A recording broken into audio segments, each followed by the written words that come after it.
Welcome back to the Dev Plays Crucible of Avarice, the Animite Tales tabletop RPG. Thank you very much for listening, everyone. I hope everyone is well. Today we do not have Sam playing as Aldous or Juice playing as Felix, but we still have Anarche and we have Fletcher, but we have returning Rakia. Hello! So I will just say, I've got a bit of a cold, so I apologise for not doing very good voices. I also apologise for not doing good voices anyway, regardless. But also, self-burn. we shall see how long my voice lasts. Last episode, you guys had done quite a few bits and pieces around. You'd met up with, at the king's palace, at his castle. Only to find that Fergus was trying to find a telepathic power. Upon provocation from Anarche, he killed the king, took his powers, and Anarche then basically stormed off, flaunting around the king's body in front of his subjects, or previous subjects, took a map, put it in his pocket dimension, and then left along with the others. When the day was over, they all then decided the next morning to go and speak with some people to try and find the elusive Smithy. After doing so, the party eventually found him. However, he would not join until Tendra left. They all agreed eventually, and Tendra was teleported away due to something that Smithy did, which he never fully explained. After a couple of minutes, they eventually went off to the the Animite ruins of the Ongoers and allowed the portal to take them to the coordinates that were given to them by 10, that was then given to Felix. After setting the coordinates and heading off in the direction through the portal, something odd happened. They were separated, blasting all the way either side of the grand city, the wintry city of Husconia. All 6 of them crashed in 2 separate spots. 3 of them crashed in a nearby building and were then chased by a fireball that claims to be the law of Husconia. And the others crashed into a place known as the Iron Forge. Anarche, leading the team back to the laboratories, flying through the air, going back towards the laboratories using his abilities of energy manipulation to create a platform for all of the others to stand on, Smithy and Felix. However, Aldous and Fletcher grabbed Rakia and used their abilities together to make all 3 of them intangible and begin running away from the fireball.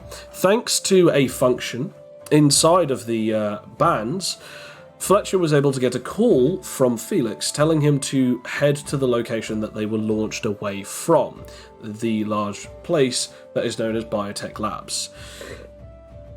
We now come back as you guys are currently mad dashing it whilst intangible through buildings and, through alleyways, trying to avoid this fireball that is just, sort of almost like a meteorite that is following you about maybe 5 meters above your heads. As we now come back to the scene, what are you doing? I just see, running. I mean, is it possible to just, we're just running. Why? This stuff just keeps happening. We've done nothing to you. Why are you chasing us? You have destroyed property of Husconia, therefore you will be punished. It wasn't our fault. It was the Ongoers. Yeah, we fell into it. The fireball just starts roaring as it's trying to get closer and closer to you. Can't we just pay a fine?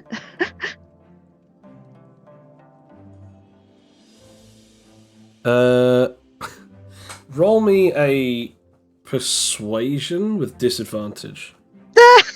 Of course. Oh wow, this is going to be great. Awesome. Oh, why do I always get these situations where I Time have for the even double worse natural dice? 20. Okay, that's a -4 from me, dog. Uh, 12. The fireball does not seem to be slowing down as it actually starts like going lower and lower as it's like screaming. As you then just hear like a voice go ah, as it's getting closer and closer to you. Fletcher, Rakia, is there anything that you would like to do, or are you going to continuously attempt to gun it? You know what? I'm going to. This man has no reason. This man got no reasoning capabilities whatsoever. So I'm going to. I'm about to. Throw a knife at the guy. But Okay. he's fire, isn't he? So can he actually be hurt by it? I'm going to point out you Anything. hear a voice from this fireball, but you don't exactly necessarily see if it is a fire mimic or if it's actually like a person just gulfed in flame.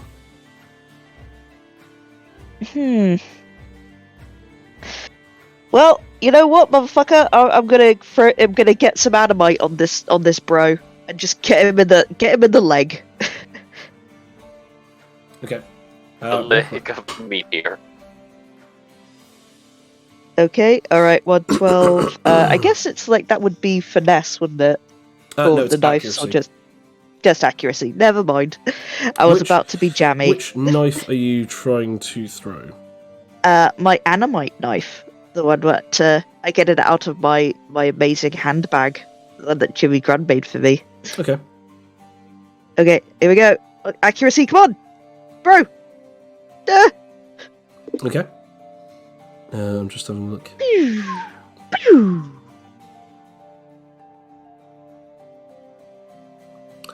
I think it's that can't be right. There's no way that can be right. What's that? What's that? Yeah. How is that? Oh, I'm dumb. Yeah. Okay.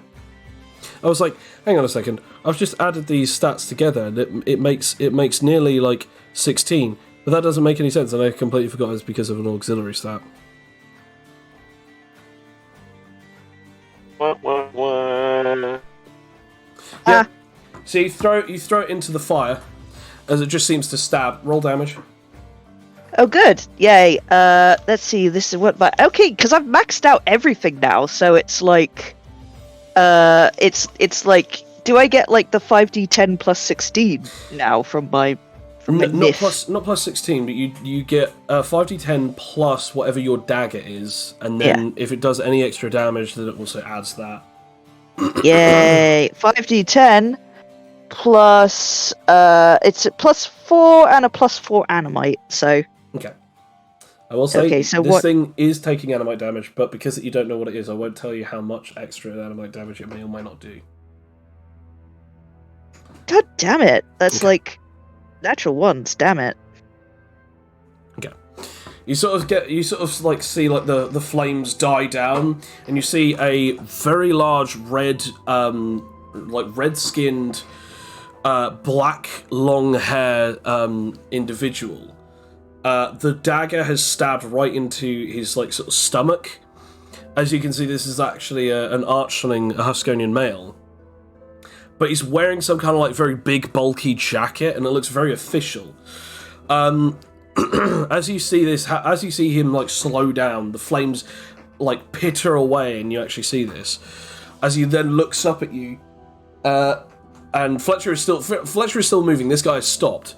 As like you're sort of like disappear, like sort of like get like continuously moving forward away from him. As he's stopped, as he just grabs the knife, pulls it out, and he then just sort of like proceeds to put it in a pocket, and continue, like, these big wings just flap once and burst him forward towards you guys. Fletcher, I would like you to roll me a move speed. Okay. Am I still in the strenuous form of Ray's phase swimmer rush? I'll say yes, but this is your last action in it. Okay. I just need to make sure. Yay! So he keeps up with you. But you know, you mad dash. He's not getting close enough to you to be able to touch you or hit you, but he's still like keeping up with you, which is weird considering he did stop and slow down for a couple of seconds. This guy must be incredibly fast. It's just that for some reason he's keeping slower than you. As you sort of duck and weave and you're going between alleyways, he's following you, but this time he's not a ball of fire. As he's keeping on you, I need you to roll me an endurance check. Oh no.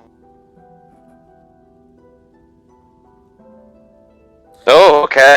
16! You do keep this up. You do keep this going for a while. This is quite a tricky thing. I need you to also now roll me a perception check. Whoa, no.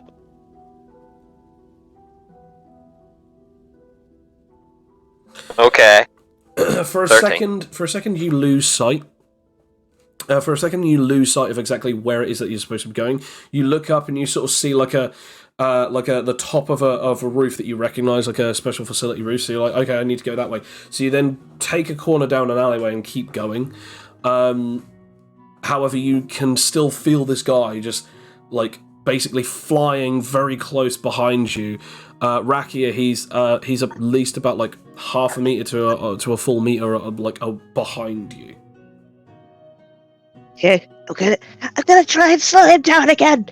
Let's see. Okay, I'm down there, and I get out my my Fulgur dagger. Okay. You know, electricity. Everyone loves electricity. Okay. And Zippy zap.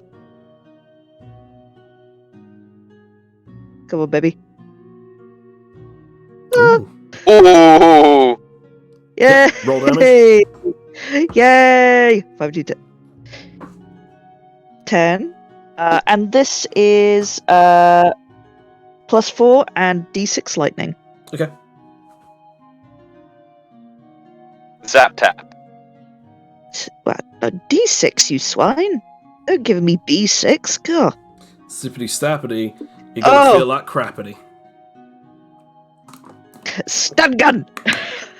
As you throw this at him, it does stab into him, but this one seems to have less effect, as it actually bounces off his shoulder and hits the floor, as it just disappears off into the background as you are still on a high-speed chase.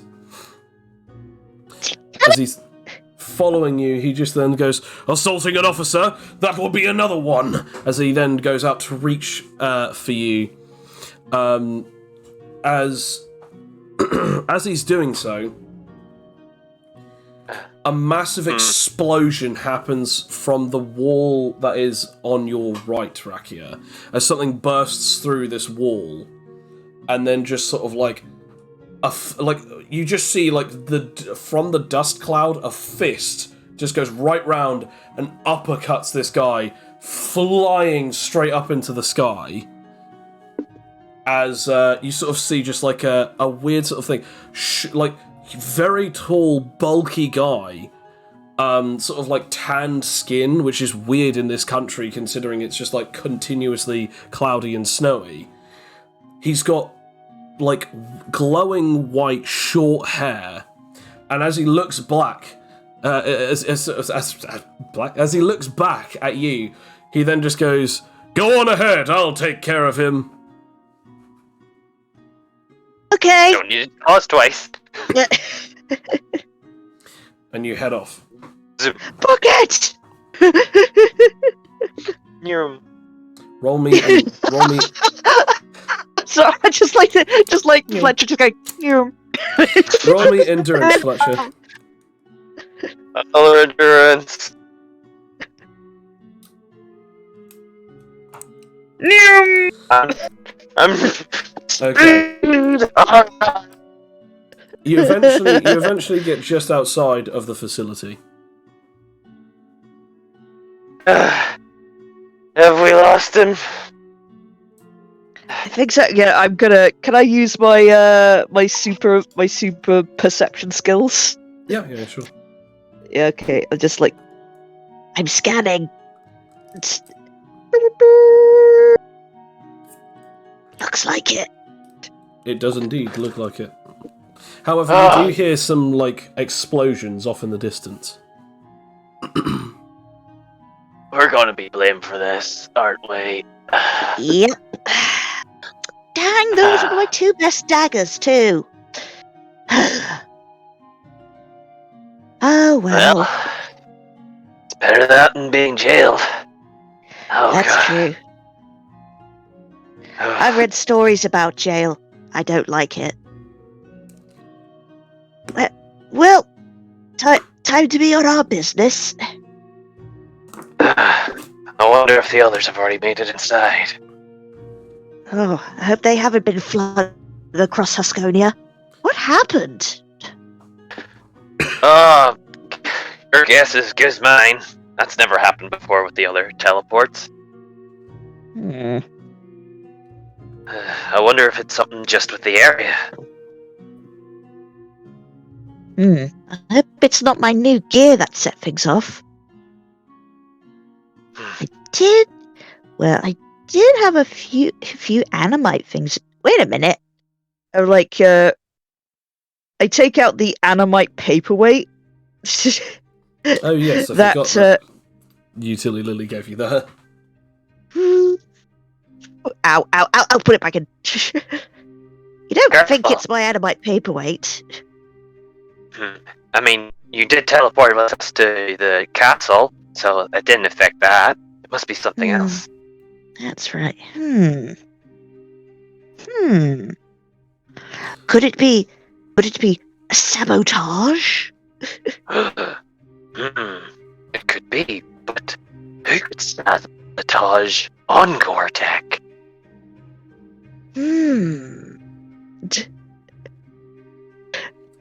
Wait a sec. Well, maybe the others could have an idea about it. Yeah. Best to meet them up. Tell them what happened. Try and do some damage control. Yeah. I mean, it wasn't our fault that we blasted into a bunch of buildings. We had no control. Exactly. You know, I offered to pay a fine. But no, you didn't listen. Damn cops. I wonder if they're all like this in Husconia. Oh, I hope not. Well, Tendril is a cop as well, so... That's true. But, given what I've seen, she doesn't act like that. Most of the time. Well, we'll cross that bridge when we get to it. We're in quite a big kerfuffle at the moment. We must prioritize. Let's meet up with Felix and Narke. Yeah. So Fletcher, obviously you're just outside. So the three of you are just standing outside of the facility. Sort of a big door. Sort of like the whole facility is like made out of metal, like almost like a warehouse and stuff. However, the door is actually like, it looks as though it would be like a double door, but it's actually like dead bolted shut, made out entirely out of like what looks to be incredibly thick steel. Huh. This is a strange door.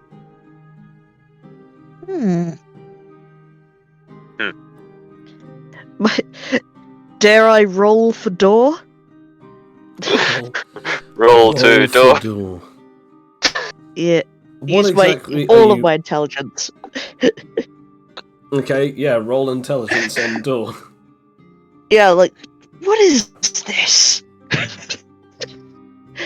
I've read about this somewhere. This door. So this I believe they're referred to as doors. is a door. More than likely, it is an automated double door made out of metal that opens automatically upon when someone stands in front of it. However, you three who are currently still holding on to each other are currently in front of it, and it is not opening for you. I think we'll have to stop holding hands now. Sorry, Fletcher. Really? Why? Well, the door won't open, and, well, if we go in there, fully intangible, it's probably a bit rude, isn't it? They'll think we're intruders. Good point. We can hold hands later. Don't worry. Okay. Alright, let's get going. So you let go of them. These two, the two of them become tangible again. Do you also stay intangible, or do you remove your intangibility? It's probably best I give my powers a break, so I'll also do the same. Fair enough. You do so, and you're sort of just stood there. Still, nothing really happens. You then just suddenly hear a really weird voice from in between the three of you, but below you. As you just hear oh, that was close, wasn't it? Yeah. Wait, what? As you peer down, in between all three of you, there's just a head on the ground. A severed head on the ground. That's not my fault. It seems to be the guy. The head seems to be owned by the person who saved you earlier. Not to be rude, sir, but do you know that you're a severed head on the ground? Severed, and then he just rises up from the ground. Now, I want to point this out. It seems almost as if he has intangibility for a second, but it's almost more like the earth is actually moving around him to spit him out. Ooh. Are you a fellow phaser? No, not at all. No. Are you some kind of earth kinetic? Terra kinetic? Yeah, let's go with that. Oh, sweet. Interesting. So, yeah. Thank you. Who are you? And, well, you gotta understand that was a big misunderstanding. We accidentally, hurt that building, and that cop was being really mean. We're not, we're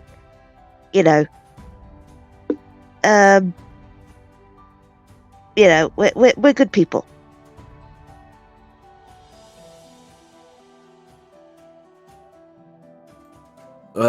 Okay, I wasn't really, putting that into question, but thank you for the context. Okay. So, what's your name? Well, we now come back to Anarche. Oh, you're damn flying you. on a energy platform with your friends Felix and Smithy. A generous term, yeah. Mm-hmm. More like people I know. Yeah. Acquaintances. You just hear from Smithy. You and your friends seem to have an incredible capability of getting into trouble at any single point, don't you? I guess. Okay. So, I've got a question for you. How often do you come to places like this, as he points off at the wintry landscape that is Husconia? How many wintry places have I been to? Good question, actually. I've probably been to a few, not too many though. Interesting. Well, where exactly do you come from? Like, what's the name of your place? Do they name places in the multiverse? Do they name universes? Or is it more like a you stayed on one planet kind of thing and they only named the planet? Well, yes, other people have come up with the invention of naming. Luckily, that would be awkward otherwise. But I guess you could say my universe is a bit awkward. Well, I didn't really pay attention to this when we were learning about it, but I think something, because a lot of people were using multiversal energy to travel between universes, I think something ended up happening and our solar system ended up getting bigger somehow, with like more planets and stuff. So I mean, in our universe we're kind of on every planet in our solar system, really. Huh. Space travel's kind of just pretty common, at least in the solar system anyway. That's definitely interesting. So what kind of things have you fought before in your travels of the multiverse? I've fought, well, I'll exclude the boring ones, which are people with powers, because I've fought quite a few of them at this point. I fought some giant monsters, some people claiming to be gods, which sadly tends to not be true. Actually, all the time it hasn't been true. But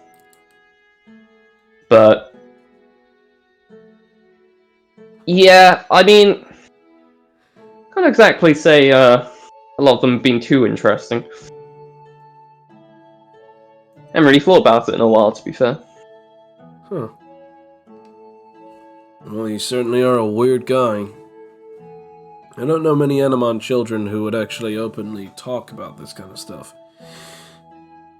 Personally, I've never actually wondered about the Animon children's ability to travel worlds. I mean, if teleportation works, kind of makes sense that there could be other theoretical possibilities. Well, you don't exactly seem or look like much of a liar. I'll take whatever you say at face value. I do have another question. What do you know about Ten Koto of Lada? In other words, the guy that we're now going to go meet. He's Tendra's dad. And that's it. Well, I'm so glad that the light has been shed. Yep. He's a little bit more than that, but fair enough. He's one of the leading scientists, both bioengineering and also incredible understanding of chemistry. But the guy isn't just a bookworm. He was at the tournament as well, showing and proving how powerful he really is. If we are to get in some kind of skirmish, I'm not entirely sure how easy it's going to be for us to escape. Wait, why would we escape? Well, to put it simply, I don't want to die. Especially not to the hands of some archling trying to get my abilities. Fair enough, I guess. I mean, I won't be running if he tries to start a fight, but I can understand the viewpoint. Huh. You're one crazy son of a bitch, you know that? Well, to be honest, the things here have kind of disappointed me. I mean, I would be thoroughly impressed if this dude could kill me, if the strongest thing here couldn't, so...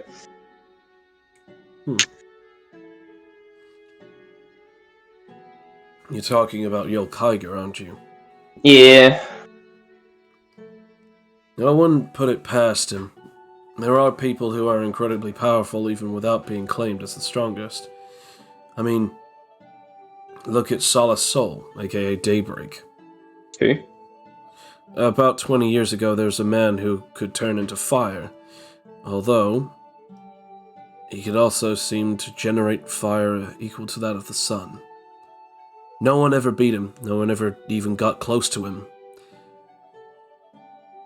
But, he wasn't claimed as the strongest man alive. He was claimed as the most powerful man in the world. However, one day, some villains found a way to kill him and all of the other grand superheroes. It took me a while to figure out exactly how they did it, but let's just say that they didn't do it out of the ability of strength or power. They used special types of technology and interdimensional manipulation to basically make the entire place vanish. They killed a lot of innocent people and basically erased an entire chunk of a city just to get rid of 15, 16 heroes. And thus a 5-year war began between the rest of the world and these villains and criminals who escaped from the prisons. The underworld was suddenly coming to the surface, and it just burned.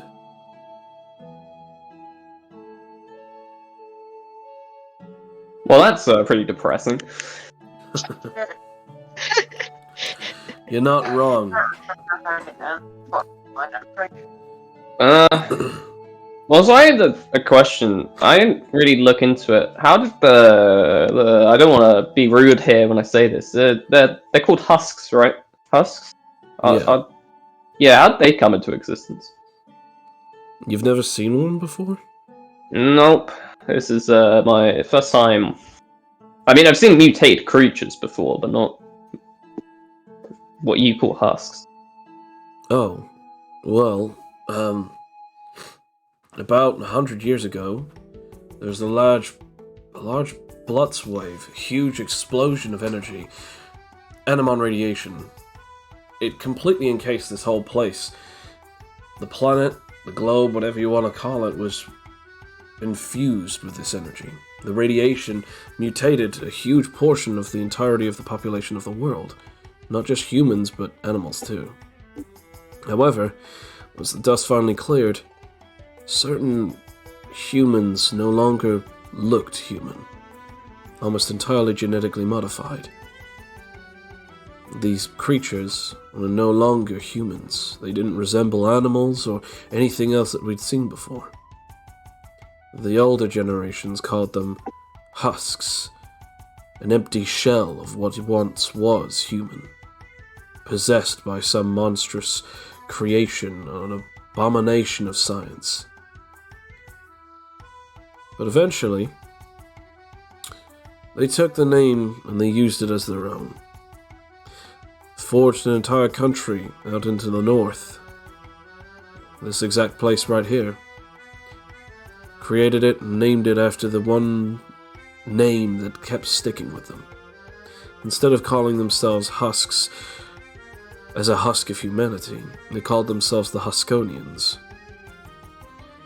And ever since then, the word husk no longer refers to something empty, but something different.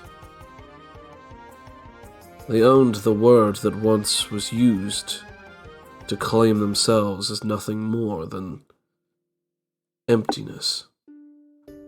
Ironically enough, these people actually do a lot better technologically and socially than most of the other human hideouts, civilizations, whatever you want to call them.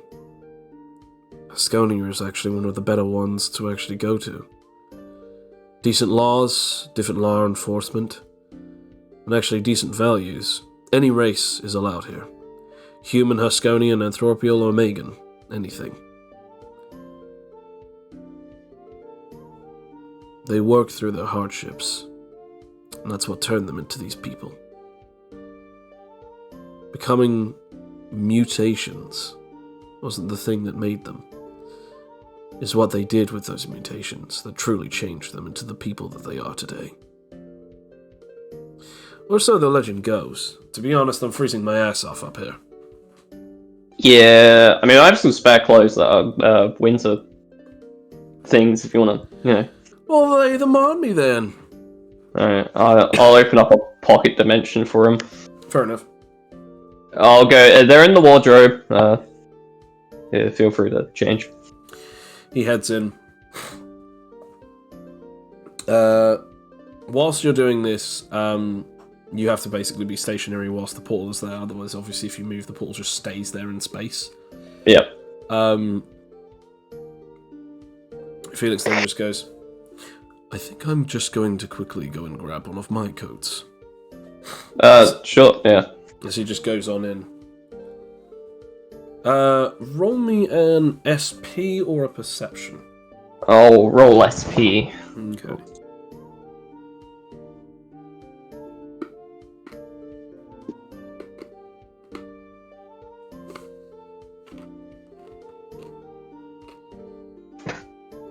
Okay.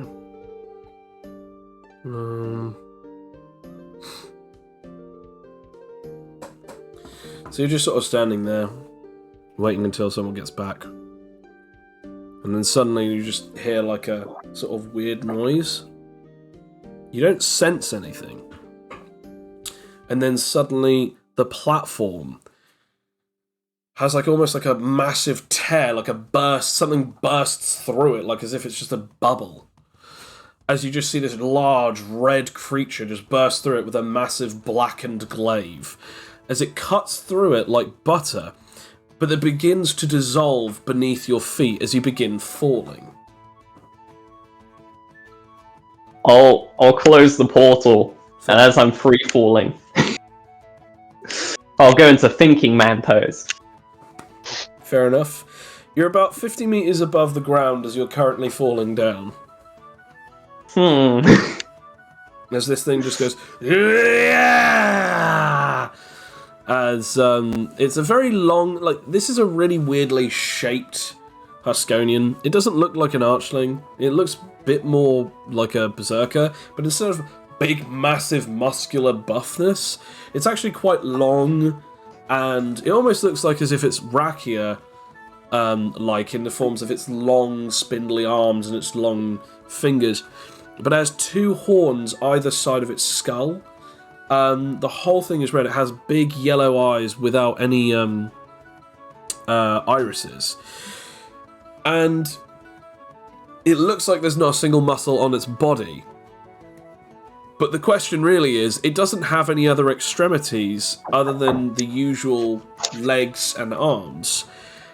But it jumped 50 meters up, and it's still technically going up and up and up and up because of the momentum. But also, you for some reason couldn't sense it until you're currently looking at it now.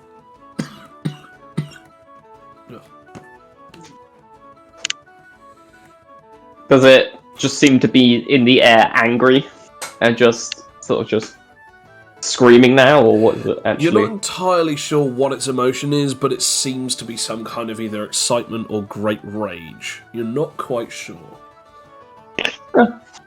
Fair enough. How close to the ground am I now? You're about 30 meters away from the ground. Nah, I'll let myself fall for a bit longer. Okay. You get about 10 meters away from the ground. Alright, now I'll use flight. Okay. Roll for it.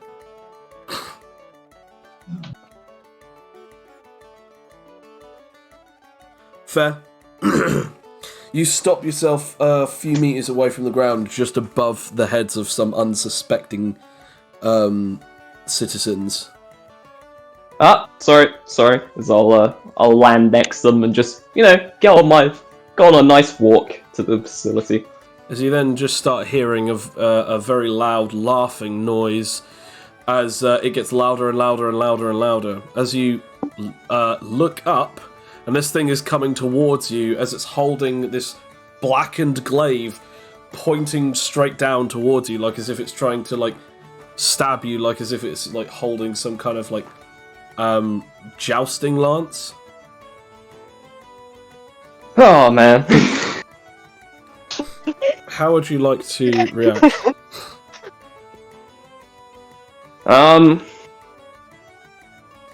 So he's flying at me with this spear or some sort of glaive aimed at me. Oh, sorry, I just realised. I've locked the door. Siobhan's just now come back. Hang on a sec. Oh no! Oh, you're Wow. Do in not podcast interrupt now, the mate. session. Unbelievable. Sorry, I have to I have to stop the session because I'm going to get an earful from my significant other. You locked me outside. Siobhan starts climbing the walls. You locked me outside. Dark Souls music starts playing. Yeah, you know the argument's was gonna an accident. You know, like the relationship's good when there's a health bar forming just above an argument.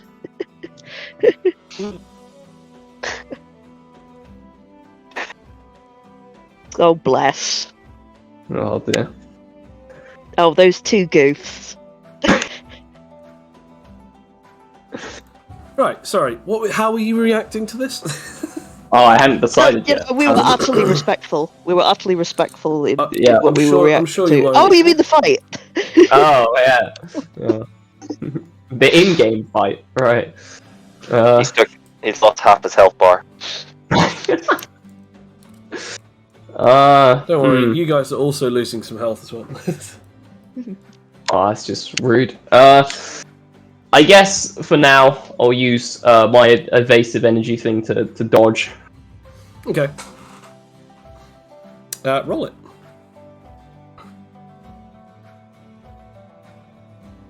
Damn, okay. That's pretty sly. As you only just like blast as it goes underneath your arm, in between like you know the side of your ribs and in between that part on your arm, just underneath your armpit. As this stabs down, you blast to the side, and it stabs down right into the ground, creating a massive like crush effect. Like huge cracks go throughout the area, and it just shatters apart the ground beneath him. As you basically escape up to anywhere between your maximum range of distance. Oh, cool! I just fly 100 meters away then. Okay. Do I actually, if I'm saying this, do I know in which direction I have to head to at this point? I guess roll me perception, because you are flying up to 100 meters off the ground now, so you should be able to see it. Fair enough. I'll give you an advantage. Oh, okay, you don't really need it. 17. Yeah, you see roughly where it is. It's no more than about like 800 meters away from where you are right now. Well, I've cleared 100 of that, I guess. No, I mean right now you're 100. Oh, right now, yeah. 800 meters away. Sorry. So are you just going to keep on the path and keep flying away from this guy then? I assume he's already back to chasing me. Do you look behind you? Yeah. You see like a building begins to like crack, and you're pretty sure that that's the one that like he stabbed near. You're not entirely sure if he's chasing after you, but it's a pretty good assumption considering you didn't fly anywhere near far enough for him not to attempt to chase you. I'll quickly just transform into my will-powered state. Okay.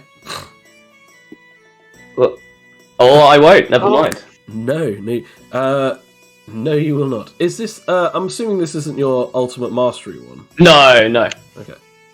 It's just the regular one. Wow. I do not like how that has been natural ones for like 2 sessions in a row now. Yeah, for that transformation. Yeah. Yeah. You know what? You actually said to me, I'm probably going to limit myself to not using. Yeah, well, you know what? I guess the game is forcing me to. The dice are just like, no, you said it, now we're going to help you with it. It's like the opposite of an enabler. Yep. Well, I'll land. I'll land and wait for this guy to come back. Okay. I'll have some fun before I meet up with the others. As we come back to the others, my name is Akaje. I am actually just looking around, to be honest. I've only just recently got here myself. Sorry. So, what are your names? I don't actually know who I just saved. Oh, I'm Rakia, and this is Fletcher. Hello. And this is New Guy. Sorry. I'm Aldous. Yeah. Ah, You know, he's very nice. He's new. well, nice to meet you, mate. As he shakes all three of your hands separately. Oh, That's so good grip. I assume that guy was chasing you for no real reason. Well, we accidentally got thrown into a building, by a bit of ongoing technology that teleports you, and he thought that we were just destroying the building on purpose, and we tried to explain, but he was a big ball of fire, and then he started chasing after us, and I threw a knife at him to slow him down, but then he just took my knives, and it was just a big, it was just upsetting all around. So what I'm hearing is he's a bit of an arsehole. Yeah, very, very much. I tried to pay a fine, but he wouldn't listen. What? Tried to give him money, and he didn't take it. Yeah, I said, can we just pay a fine? I've got loads of money. He wouldn't. Yeah, he was just so angry. I mean, I can stay with you guys if you want, just in case if he comes back. But I mean, I've got to go do something at some point, I guess. Sorry, hate to ask you two. You've got those weird bands on your arms. Are you part of that Crucible of Avarice tournament thing? Oh yes, we are. Okay. Yeah. How do I get myself one of those? You just have to find someone else with the band and manage to knock them out. Well, not just any band. It has to be a red band. You don't say. A red band. So your band, as he points at Rakia, I wouldn't be able to take that from you or anything. No, it would just annoy me, really, because, the points would go down, but you'd get nothing. Oh, okay, fair enough. Second question. Mate, as he then looks over at Fletcher. You've got a red band. Sadly, yes. I don't like where this is going. I suppose you'd be willing on parting with it.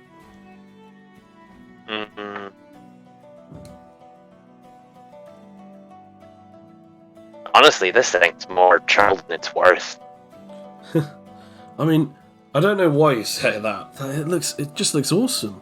I mean, getting to fight random people. You can pretty much be tracked anywhere in the world, no matter where you are, by random weirdos who just want to have a absolute slaughter fest. Different shit, same old day. Yeah, look, I've done it before.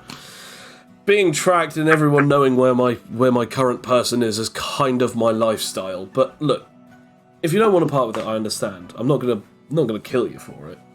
Although that actually would be a pretty fun way of finding it. No, I won't. That's another way to go. No. We're all friends here. Let's not do that. You're right. As he then puts his arm around around the back of your neck. And since we're friends here, I have a question for you. Hunter has his staff against his head. What? I wouldn't recommend that. Oh. What is the question? But you could ask me. Why have you put your weapon against my head, mate? Well, it's this lovely lady next to me happens to be my martial arts master. And, If you so much as hurt a single hair on your head, I will make sure your body is unfindable. I like you. But I wasn't asking about anything threatening, just asking about where I could find a certain person. As he then grabs your staff. Oh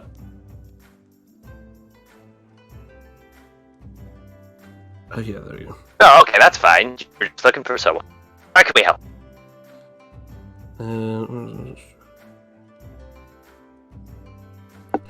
As he snaps the end of your staff, breaking it. Hey! Just in his bare hand. There we go. I'm not looking for trouble. You just But broke his staff! Put that back in my face again, mate, and you're going to find out who is going to be on whose receiving end of whose attacks. If that's horrible, you fixed that right now! He's just trying to be protective of me. That's no fair. I have something more precious than just a simple master-trainee bond that you couldn't understand. I'm looking for someone a lot more important than that. Well, we'll ask you a question then, and also, don't worry, I'll try and fix this stuff. I'll try and fix this. This is, not off to a great start so far. No, it isn't. So, you said that you have been in this tournament for a bit of a while. Have you ever come across anyone weird? Fletcher Lots rolls of his people. eyes. Pretty much everybody, I think. Okay. Someone not from this world. You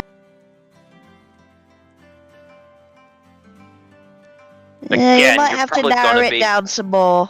You might Yeah. have to narrow it down some more, yeah. Well, if I haven't found it by now, then I guess it doesn't matter. He then gets his arm off of the back of your neck. Yeah. Well, Well, could have sworn that I sensed him earlier, but maybe I was just going mad. I swear I could have felt. No, it doesn't matter. So, do you need to get into this giant building or something? yeah, and also you gotta fix this staff first. That's really, rude.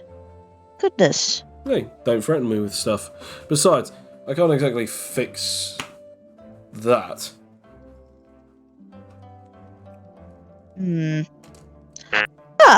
Wait, stop it.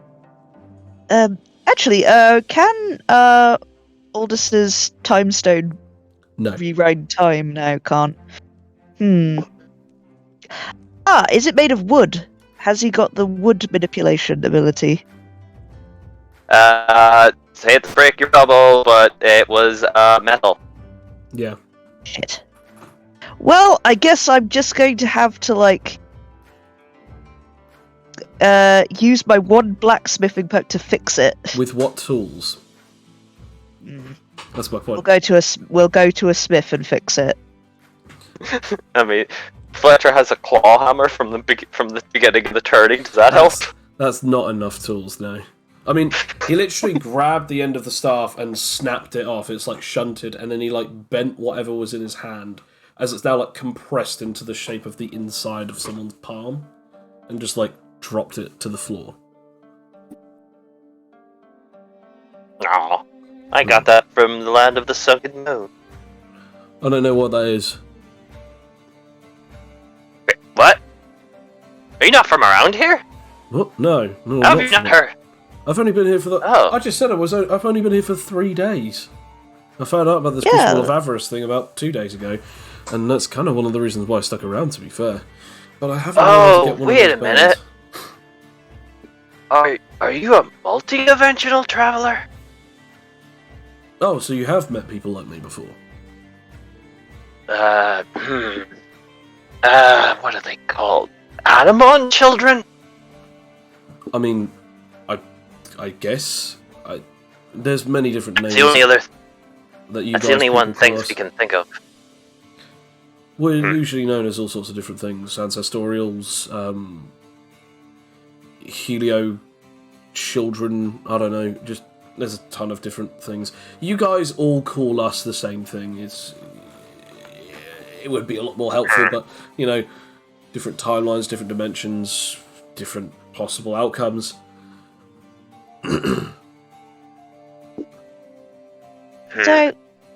So what brings you to this dimension in particular? I said exactly what I said. I was looking for someone, but then I found out about this thing, and, well, I just started sticking around for the sake of the tournament. Okay. Fair enough. Okay. Yeah, well, sorry. We'll have to be getting. Yeah, we'll have to be getting off now. You could maybe a dark underground place. They have a few red bands. No, it's fine. I'll find a way. As much as I wouldn't mind fighting you for it, I feel like it's a little bit weird if I just start trying to take it. I mean, after all, I literally just helped you guys out. So, yeah, it seems a bit strange. Yeah. Well, best of luck to you then. We need to help a friend of ours. Oh, really? What do you need to help him with? It's a yeah, whole we're trying to drama. get. Yeah, we're trying to get his wife a doctor. Interesting. Alright. Well, I'm assuming that it's this building right here that you're trying to get into? Oh yeah, I yeah. think so. It's Nope. well. Good luck. Take care, stranger. You already know my name. And he just like I have forgotten it. he just sinks name. into the concrete like as if it's just quicksand. Okay, we're just gonna hurry in because Rakia's figured something out. You get to the door still does not open. Oh, I knock upon the door. Nothing else happens. Is there any buttons around here? There seems to be some kind of little panel with a couple of different keys on it. Oh, an intercom. Let's try that. Beep, boop, boop, boop. You press a couple of buttons. Nothing really happens except from just a noise just going. Meh. Hello. Eventually a noise comes out onto it. Yes, hello. What is... Oh, good. What do you want? We're here to meet up with Felix, and and Anarchy. We got a little bit pushed out, by the machine. He should have. I mean, we were heading here. It's very confusing. Can you let us in? It's very cold out here. That's interesting. Felix hasn't informed me that he was coming here. As a matter of fact, Felix isn't here either. What? Ah, Your Are we in the story, right place? your story doesn't exactly check out. What? Wait, I mean, okay, what is this place? Are we at the right place? I'm assuming that you're trying to get into my facility for what? Petty revenge? What? No, we just wanted to meet up with you. And also, we gotta meet up with Anarchy because we have some information. I don't know who Anarchy is, however, Felix did He inform was there me. with Spiffy. Who the hell is... Right. Okay. Hang on. The doors begin to, unbolt and finally, slowly open. As reveals a see-through glass door. Double see-through glass door that then also opens out to reveal Dr. Ten Cadeau of Lada standing in the doorway. hey, Tan. Haven't seen you since the tournament. Hello. What is it that you need? Well, can we come in? We need to see Anarchy and Felix and Smithy. No one under either of those names are here. Trust me, I would know. However, Felix did ask me a message. Sending me a message about the Oh yes, coordinates to my facility. There was something recently that I did get from this. Tell me, did you try and teleport here? Yes, it kind of went a bit wrong. This is why I told Mr. Fatigue to inform me when he was attempting to arrive here. Considering that if I had known that he was trying to transport, I would have just turned off the anti-spatial barrier. Oh. Interesting. That even interferes with Ongor tech. I would assume so, considering that it is actually through the means of powers and science that I was able to do this. I didn't want anyone to be able to get into the very place that I call home, but also the very place that I stated that his family could call home temporarily. They wouldn't exactly be a good host if they could just be killed easily in the presence of my own location. Well, we didn't know that, and we've gotten scattered all over the place. I would assume so. But surely they would have... So they've not arrived here yet? No, although, if they're in trouble, you know exactly what to do. I do? Oh, I do! You know, and I go up to my band and say, show Anarche. If anyone's in trouble, it's probably Anarche. Yeah, he likes to get into fights. Eventually it comes up, and you just see Anarche sort of putting, opening up a portal. Felix and Smithy sort of walking in, and then just suddenly, the platform that he's in just getting sliced in half by, this sort of weird black glaive, this huge, Huskonian, attempting to basically attack him twice.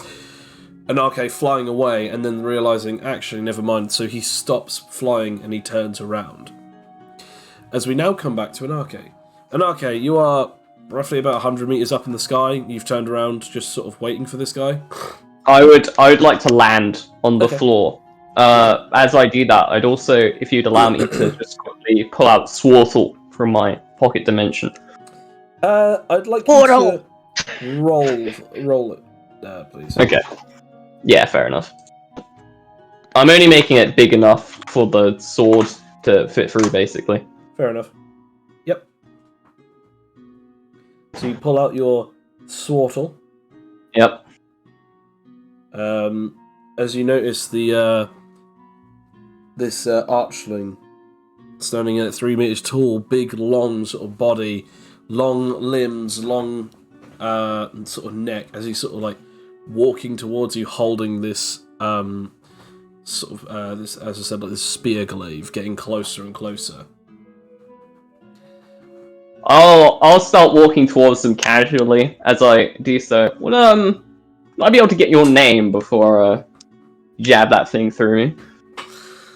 A creepy grin goes across his face. You see his teeth are even red, and his eyes look as if they're little yellow abysses. My name is Dave of the Void. Nice to make your acquaintance, Omegan. You couldn't possibly be here under the pretenses of Matrata now, could you? No. I literally don't. Then in that case, you must be one of the soldiers of Helios, the Great One.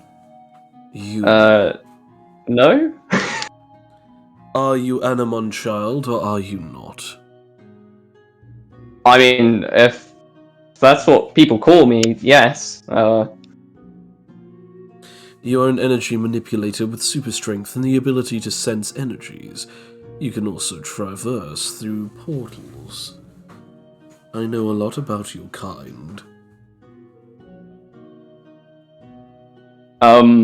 Good for you? I kill your kind. They're not welcome here in this place. I am a humble servant of Lord Dacron, King of the Void, and I shall slaughter every possible Animon child, especially one that steps in the borders of this country. I mean, king of the void? Oh, god.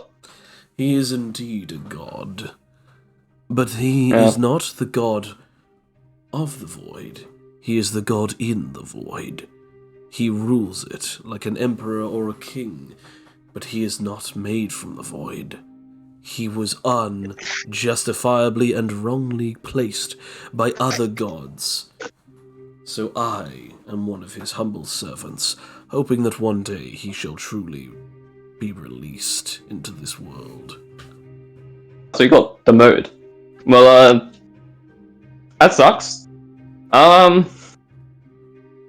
Nice meeting you and all. Dave? Dave, yeah. I kind of had things to do. Don't worry, you'll never have a thing to do ever again. As he then launches towards you, attempting to sort of slash at you with the glaive. As I do that, I'm gonna swing the sword round, but I'm gonna do like an energy slash from the blade. Okay. I'd say, yeah, SP. Yeah. Beat an 18. Ooh. Yes. Now, because of how the sword works, it technically because I'm in Animon form, Yes, yeah. so it doubles my dice. It indeed doubles it, so it's basically quadruple energy damage. So damn. I've got to try and think. So 8d6s plus 8d6s, right? Yes, yeah. So 16.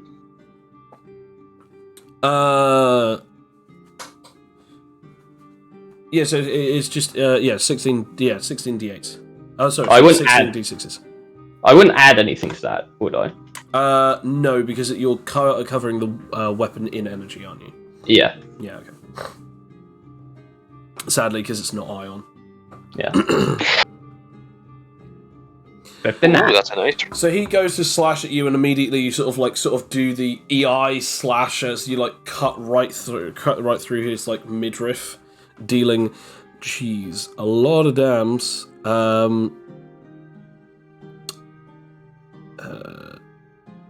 There we go. Damn, that's nice. Broke vitality as well. Oh. So that's 59.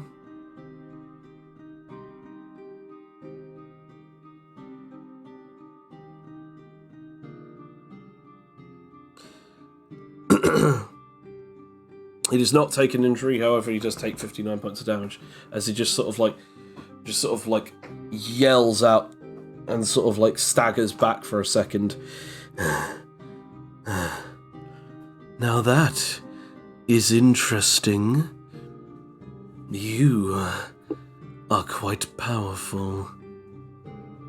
Yeah, I haven't really used the sword in a while, so, I thought I'd mix up my fighting style for a bit. You're mocking me? No.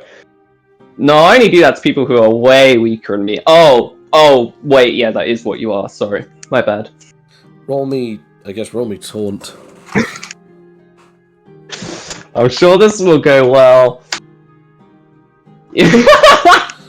I mean, I'll still roll, but I'm pretty sure this won't come to any effect.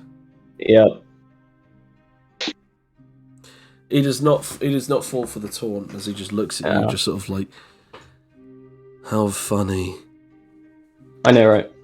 As Great laugh. Yes. How much collateral damage should I cause? It's up to you. How many people around us can I passively sense? Like, most of them just like running away now, I imagine.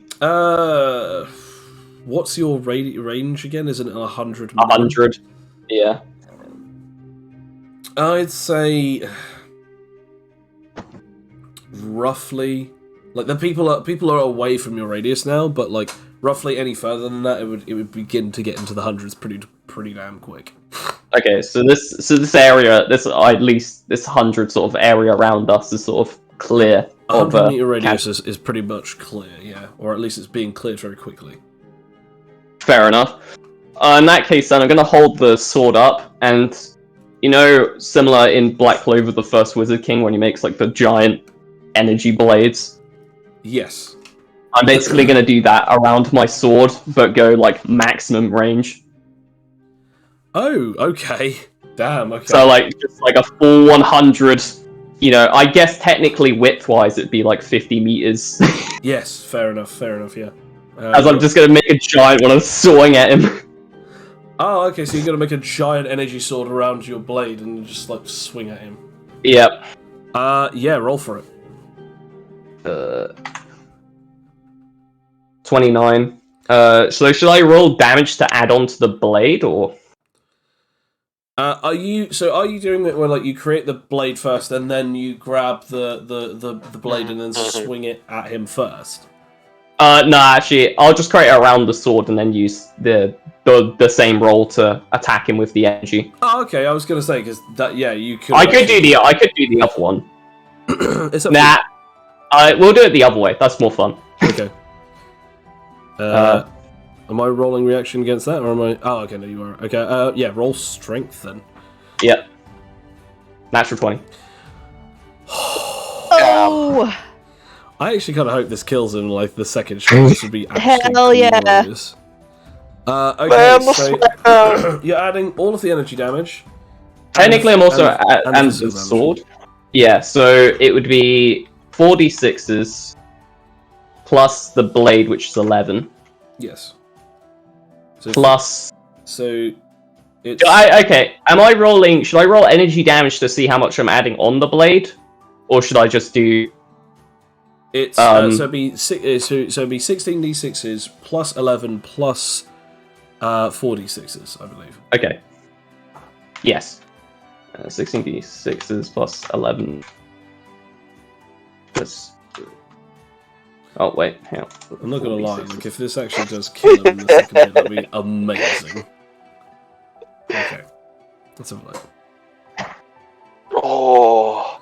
I don't think it does, but I do think that it does a lot of damage on his health, so yeah, that. Just like blow on him in the next turn and he's gone. Bye. Jeez. Okay.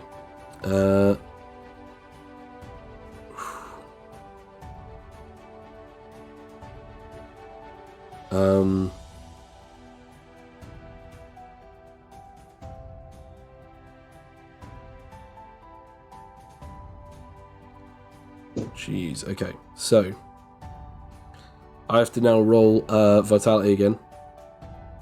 Nice. Ah, fair enough. Only just. As like he gets hit by this attack. And I want to point out, when you do this, I now need to roll a severity check.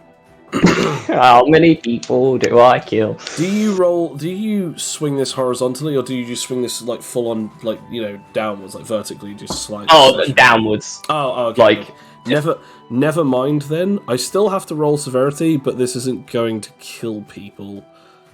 But nice. as you just like slam him into this, slash right through him and slam him into this, it's like it almost looks as if he's just completely been erased by light. That's the end of your turn. Can I make one request that anybody who is looking at it just goes, nice. And they don't know why. Roll me. So technically, if you're just a random civilian, right, you're running away, and then because obviously Anarchy would have to raise the sword above his head. Suddenly, an energy sword that is just like 100 meters large, massive, sword, so it comes downwards. Nice. The blade of God has made. Actually, they'd probably see that from where they are, wouldn't they? Considering. Yes, although they are watching it on the thing, but yes, they do actually see it live as well. Roll me SP real quick. Right. Nice. Oh, me.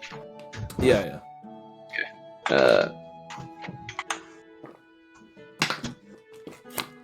Okay. The blade begins to be eaten away by some kind of weird darkness as it now turns this massive energy sword into a slightly large energy dagger. As all of the area of energy that was on top of him is now eaten away, as the glaive is covered in black, what seems to be just pitch black gas coming from it, as it seems to just be devouring the light around him. As he gets up, as he attempts to go for another swing at you, screaming, may Dacron be great. I'll do the same thing as the first time. Or actually, will I? I'm just gonna have a look quickly. Don't think I have anything on the swordsmanship that would be fun at the moment. No. Yeah, no, I'll do the same thing as first time. Okay.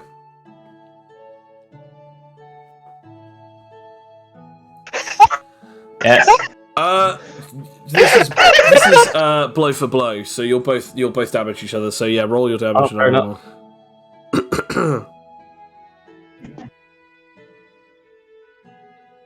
Just needed a few more points for another nice. Yeah. Nice.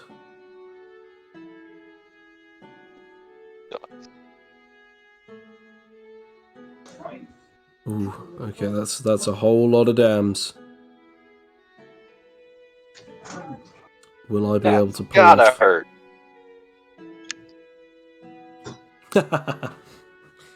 So you get slashed as you slash him at the same time. You both cut each other.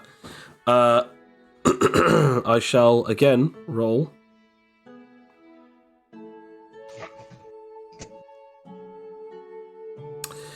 As, to want of a better word, he does in fact go down.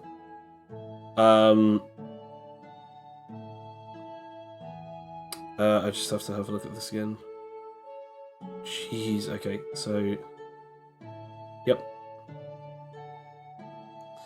As you get hit by this attack, you take 49 points of damage. Ooh. And you hit him, and you're sort of just standing there for a second as he just sort of falls to the ground as there's a massive burn. Like an energy burn where his on his neck from the bottom of his head to the top of his shoulders. The entirety of his neck is just covered in an energy burn as he just then falls to the ground. You hath defeated him. Well, that was an odd dude. Oh, I guess I should get going as I just continue walking in the direction. You turn around and just begin walking in your direction as you suddenly see something that is almost a little too familiar to you. It's someone you recognize, dressed in a similar sort of gi to yourself, except from green. So, it is you.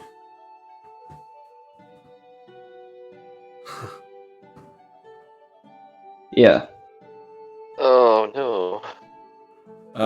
Your band stops the recording, Rakia, as you can no longer see what it is. It's like, damn it! Oh. I freaking knew it! Do what? Oh, that guy we were talking to earlier, who saved us. He's Anarchy's brother, or a variant of his brother, or some real bad dude. And Anarchy was the one that he was looking for. I was wanting to warn him. That doesn't sound very good. You then just go, to be quite honest, the location that they seem to be in is not too far from here, considering the large beam of light. If you hurry, you might be able to catch him in time. Oh, thanks. Okay, which direction? Which way? So, wait. Holds hands with Fletcher. Say, shall we? Let's go help our friend. As you Okay. dash off, roll me either move speed or I guess Fletcher. One time only, instead of move speed, I'll allow you to roll SP if you're going to do the intangibility thing. Well, if you're offering me this, I have to take it. Yeah, fair enough. Ah!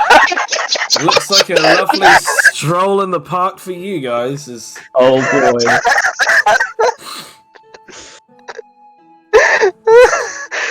As you come back to an arcade. Perfect. He's very sleepy from the last time. I mean, to be fair, you were spamming your ability to run away, so... True, yeah. My hubris. The big true. I have flown too close to the sun. Yeah. In your arrogance. You can't use your powers now. Oh, okay. So, do you mind telling me exactly what you're doing here? What I'm doing here? How about you? How the hell did you get it? Oh, I don't know, Anarche. Maybe it's because I literally have the ability to go from place to place like this. Because it's my job. In fact, funnily enough, it was also your job as well.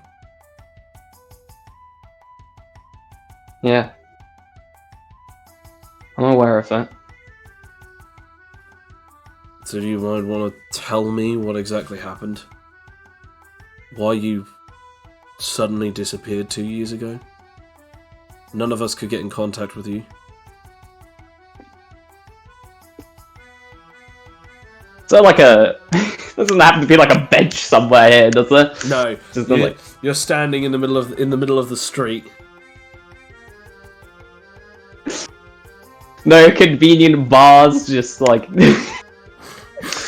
A car sort of drives up behind the brother, and he just slightly moves his like the back of his heel, and an entire like earth wall is erected behind him, so that no car can come between the two of you.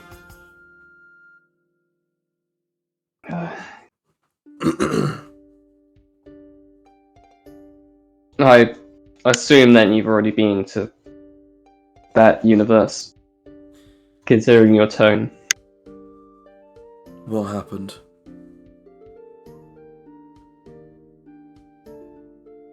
He...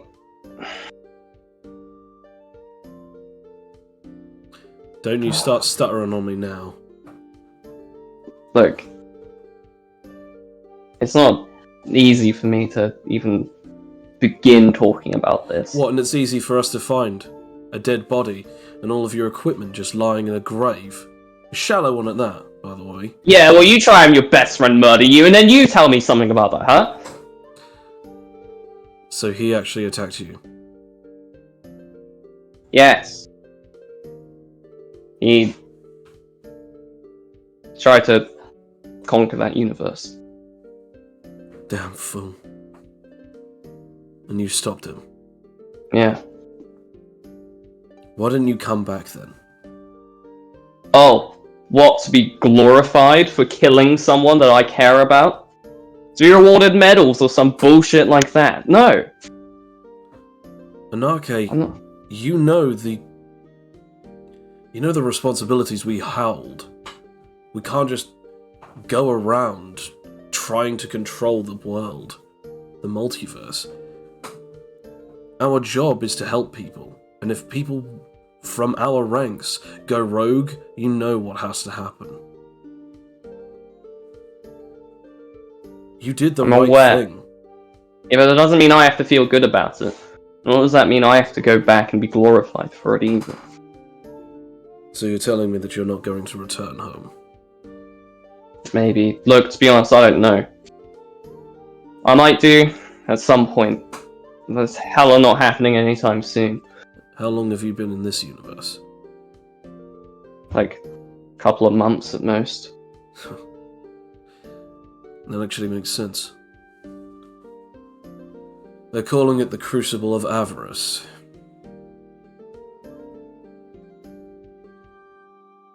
Yeah, I already joined it. Oh, I can tell. So you're telling me that what you're trying to report back is your partner decided to go rogue. You stopped him and attempted to flee due to conscience, guilt.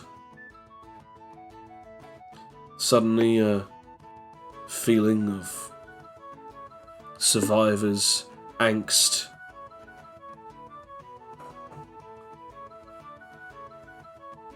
Survivor's angst. Yeah, sure, if that's what you want to call it. You know what this job has to do. You know why we do it. Yeah, well, that doesn't mean I have to do it every day of my life. You selfish little shit. This is your life. Existence. It's our purpose. You decided to come to it, just like the rest of us. Our purpose? We don't have a choice in the matter. You chose to go to the academy. You chose to do exactly this. Yeah?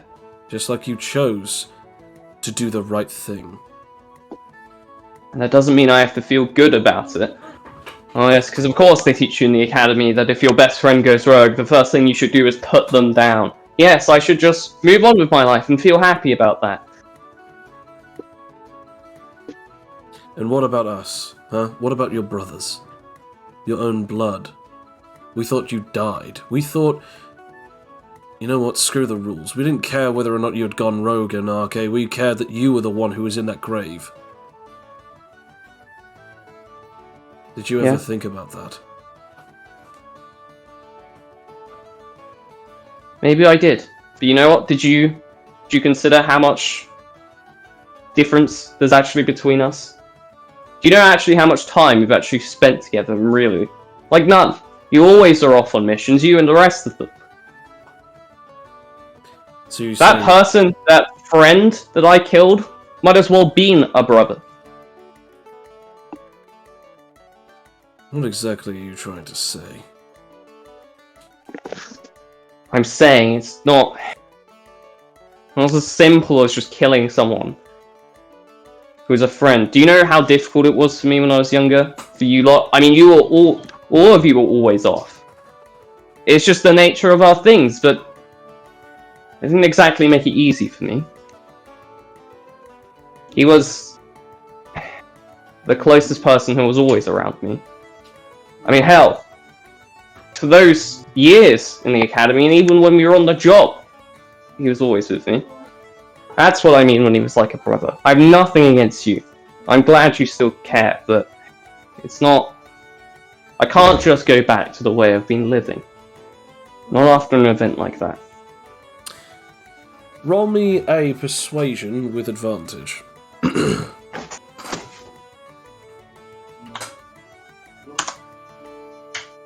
Okay, 16, that's not bad. Yeah. Fine. I think it is selfish of me to ask this of you. To be honest, the three of us decided that if we could find you, we just wanted to know the truth.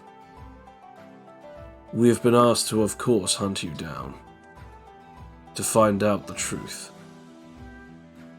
But now that I know it, I'm not even sure if anyone would believe it. Well, look, if you want to go back with actually something useful for our universe here, and I'll open up a small pocket dimension and I'll pull out the book. What is that? Apparently there was an ancient civilization here called the Ongos. I've been looking into them. They died over thousands of years ago, or at least hundreds, but if they'd continued, this universe might have been more advanced than ours. That is a book that holds secrets of this place from an ancient society. Yes, that just so happens to know every ounce of this universe, its geological locations, everything. Right down. So you want me to return with a magical book and a random story about how you took down a rogue agent? No. I'm telling you this. Because you might as well go back with something at least more useful. If you want proof, I'll then pull out the orb.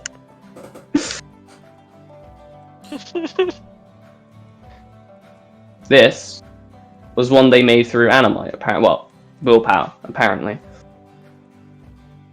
Hello, I am Gamma Beta. It talks. Yes. It also has the...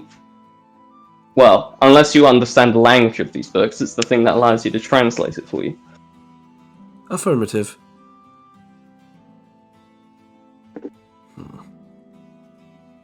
Roll me move speed, or again, attempt for face swimming, Fletcher.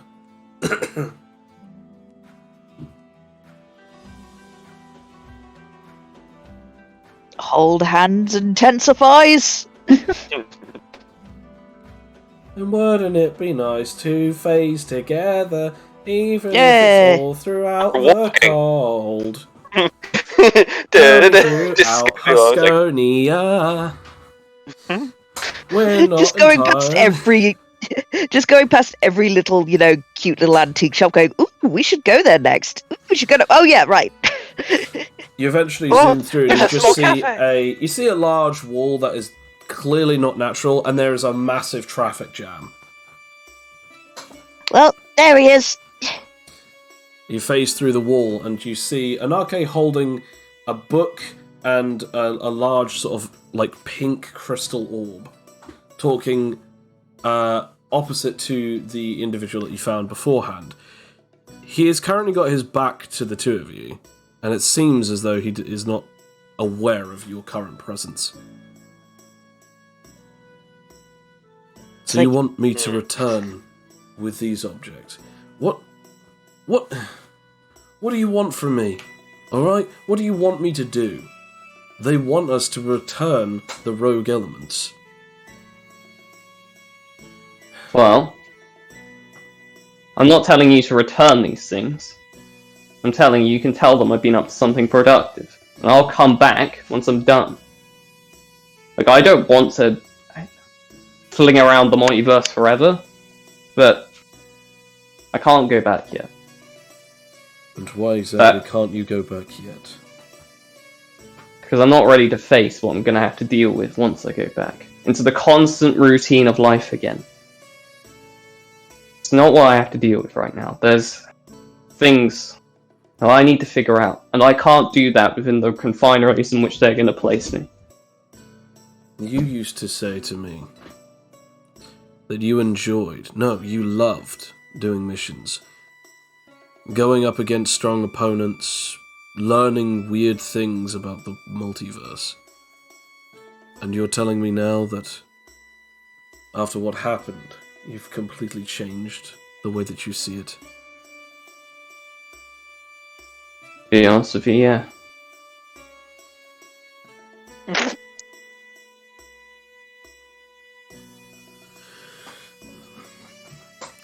Jeez. And then just turns around and just after you say that. Oh. Yeah. What the hell are you guys doing here? See. Well, actually, we were... Yeah, We're gonna we figured... warn it an out. arcade. Yeah. Warn him.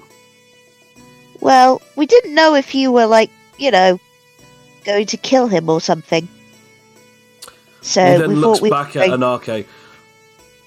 That's still an option on the table. Oh, okay. We're going to take that option off the table then. You can't hurt our friend. He's been helping us. I might not be able to hurt your friend, but let's be honest. Anarche, do you consider these life forms your friends? I can already tell that you don't exactly have too much of an emotional attachment to them. Unless if you forgot one of my special talents. No, I'm quite aware, although... Life form, I hadn't aware you'd become such an elitist. So I put the orb and book back.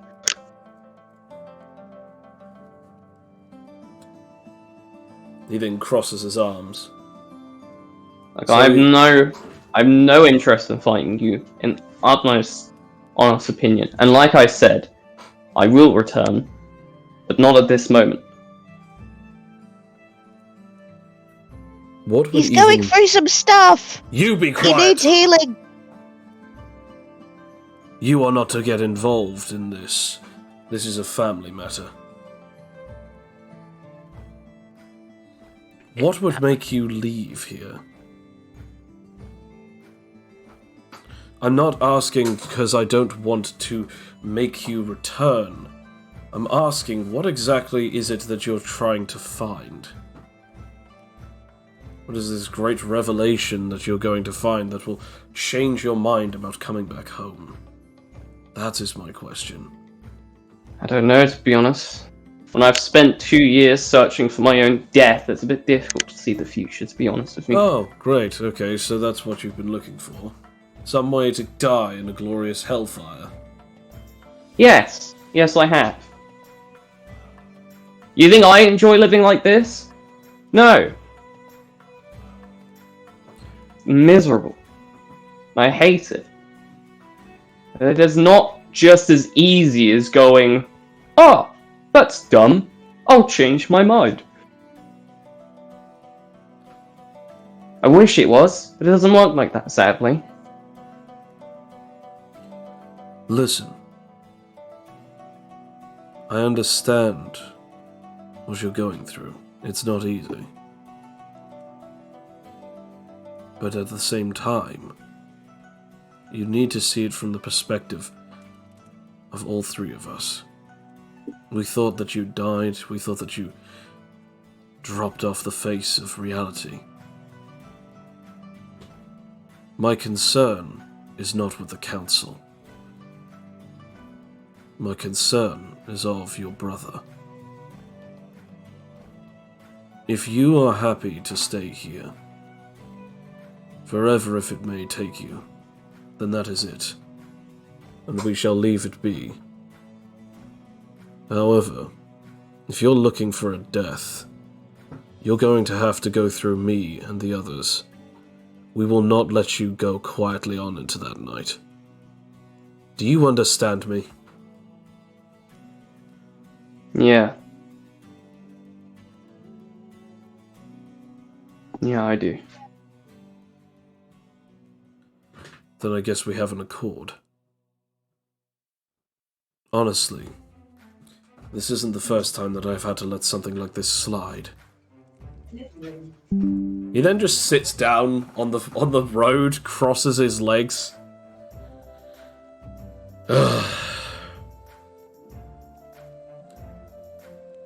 Listen, kid. I should probably let you know that this isn't the first time that a rogue has been hunted down by me. You've heard the stories, right?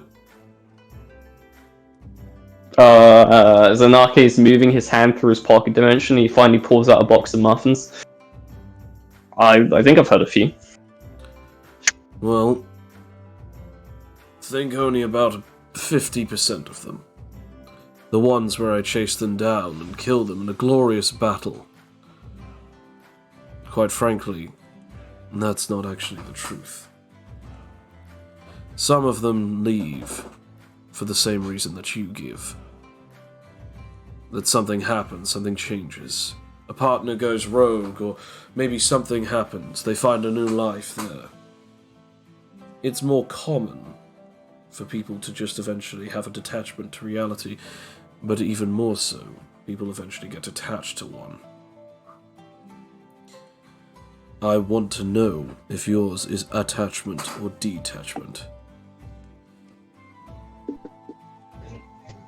So, he then pulls out what seems to be some kind of cigar. He has a lighter. What I want to find out is if you're even going to come back from this. I don't care if you come back home. We can always return to see you. But you can't throw your life away.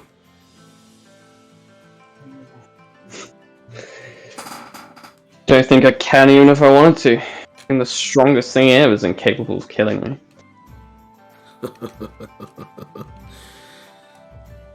Well, you are one of us. You're not taken down so easily. As they say in our world, built different or something. That's such a dumb phrase. Also, why do you still smoke? Like, that's gonna end up, like, destroying your lungs at some point. Fuck you. Oh, fuck you too.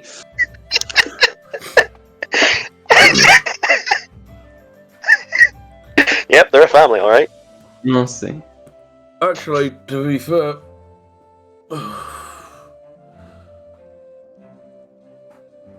If you're gonna stay here, I need to know that you're staying here because that you have an attachment to the people here.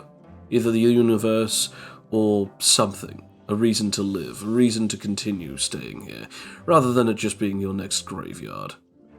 So, until then, I'm not gonna stop bugging you. Are we clear? Uh-huh. Oh. Excuse me. I believe that I just gave you an out. The least you can sound is at least somewhat reminiscent of thankful. What do you want, like a higher pitch, or...? Listen here, smartass. Here's the deal. You try and find something, anything, to give you a reason to live in this place.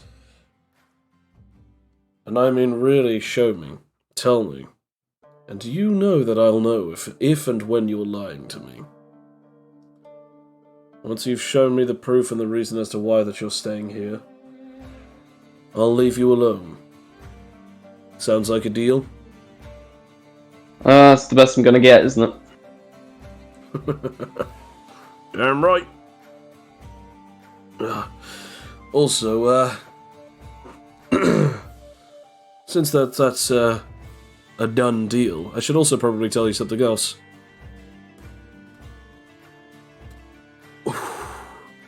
I'm actually not here on official business. Why did you take, like, holiday leave? I took holiday leave 2 days ago. The others are actually here as well, somewhere on this land. We've all met up and we're going to different places to try and get those bands. Vacation! So, I guess that we'll be contenders against each other. He then stands up and finishes off his cigar. Well, guess there won't be much for competition on my end then, as I'll throw him a muffin. He then grabs it. No, considering that you've got 3 of us to deal with. But I look forward to seeing exactly what you've brought to the table. He then starts chowing down on you. I can really tell that you've got stronger. Oh god, these are good. Yeah, they are. Shame you don't know where to get more of them. Right. I should probably put this damned wall down now. Oh, so have you bought a phone yet? Well, I already have one, but not from this land, no. Oh, well. I don't think their tech will connect. So what you're asking me to do is go and find some money and then go and find a phone. Yeah, it can't be that difficult. So bloody demanding. Well, hang on, wait a second. You can't call me that. I can call you what I want. You just came in, forced the deal, and you call me demanding? That's just outright rude, sir. Hey, I have every right to. You were going to kill yourself. I just gave you a reason to live. Well. Okay, well, I gave you a deal that helps you seek out a reason to live. You gave me a deal in exchange of you trying not to beat my head into the pavement. What do you mean, try? I mean, try. 2 years and you think that you're suddenly stronger than me? Do you want to get going? Or do you want to go? I mean, if you're testing me, so I'll put the muffins on the floor and kick them away a bit. Oh boy. Oh, you are definitely dead, kid. Oh, It's a showdown! we'll see about that. So I'm gonna try now, finally, to transform into my willpower form. Okay.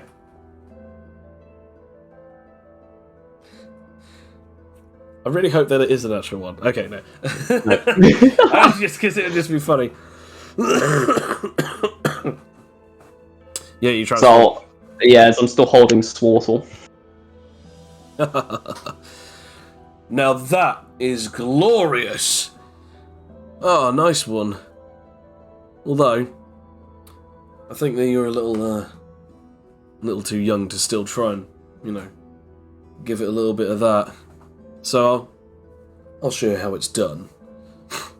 And he does the same as he powers up, and you feel the same aura that's coming off of yourself.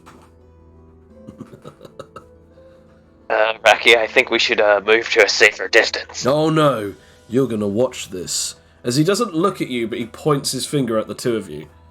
You either get involved, or you're staying to watch the show. Well, involvement it is. I'm bored. I want to point out... roll me a move speed.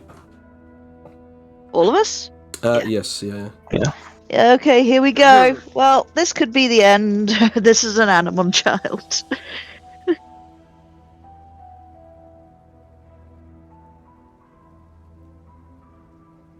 Okay, so that is Fletcher, then Rakia, then this guy, then an RK.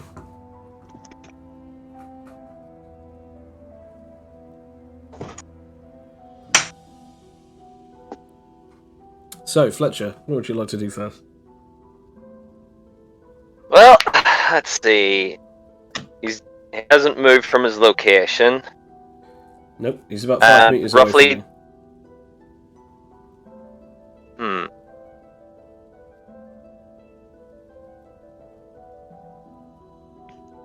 No, that would be reckless if I launched straight into that one.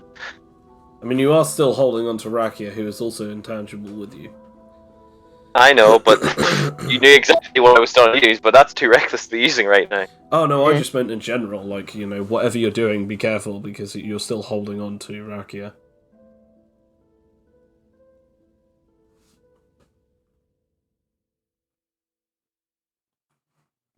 No. Oh, that would be cruel. What do you do? So, Animon children are able to use Animite type abilities, right? They don't do Animite damage, no. Okay.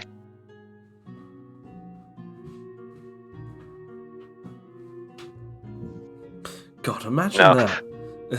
That'd be broken. I just don't. I don't think they could ever be beaten. Like at that point. Alright, I'm just gonna let go of Rakia, and I'm going to launch into Phase Crusher. Okay. Oh, just! Right, I've got 2 rolls first. Damn. I have to remember his modifiers. Oh, okay, no.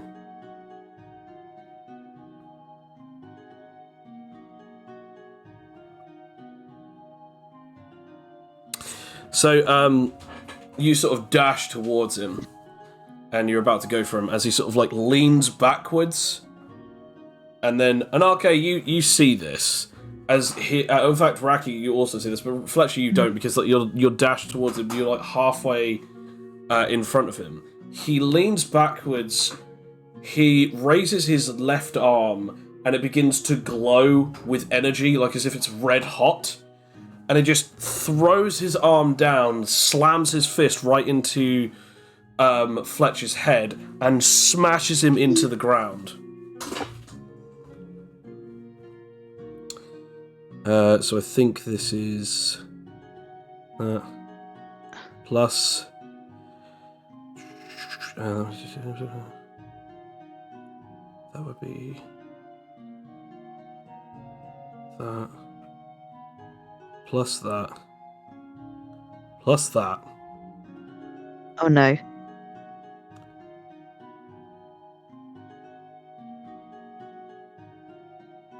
There we go. As he slams you into the ground and then hits you with what feels like a glowing red fist, but for some reason it touches you as it slams you into the ground and actually physically hurts you, dealing 49 points of damage. Ow.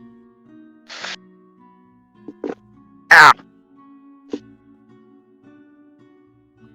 The earth cracks and crushes beneath his fist. Shouldn't have done that. No. No, you shouldn't have done that. By the way, you still have like 30 damage left over from the last... Oh, actually, no, you don't. Why is No, we full rested. Yeah, so. you full rested. Okay, so this is 49 damage. Yeah, okay. Yeah. Don't scare me like that. No, I was like, why does it have a 30? Like, no one else has damage except from an arcane. I'm like, why does it have 30? Ugh. Yeah. You are now prone, Fletcher. Although, you are still technically intangible, so that doesn't really matter. Rakia, it is now your turn. I'm getting my whips out of my handbag. I'm gonna go for the whip attack. Because that, shouldn't have done that. Shouldn't have done, did it now, son. So it's finesse first. Okay.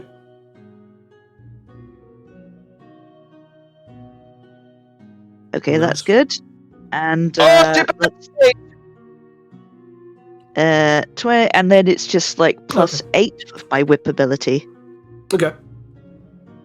Come on, baby. Yes, I get it off. Yes. Roll damage. Okay. So it's my 2 whip damages.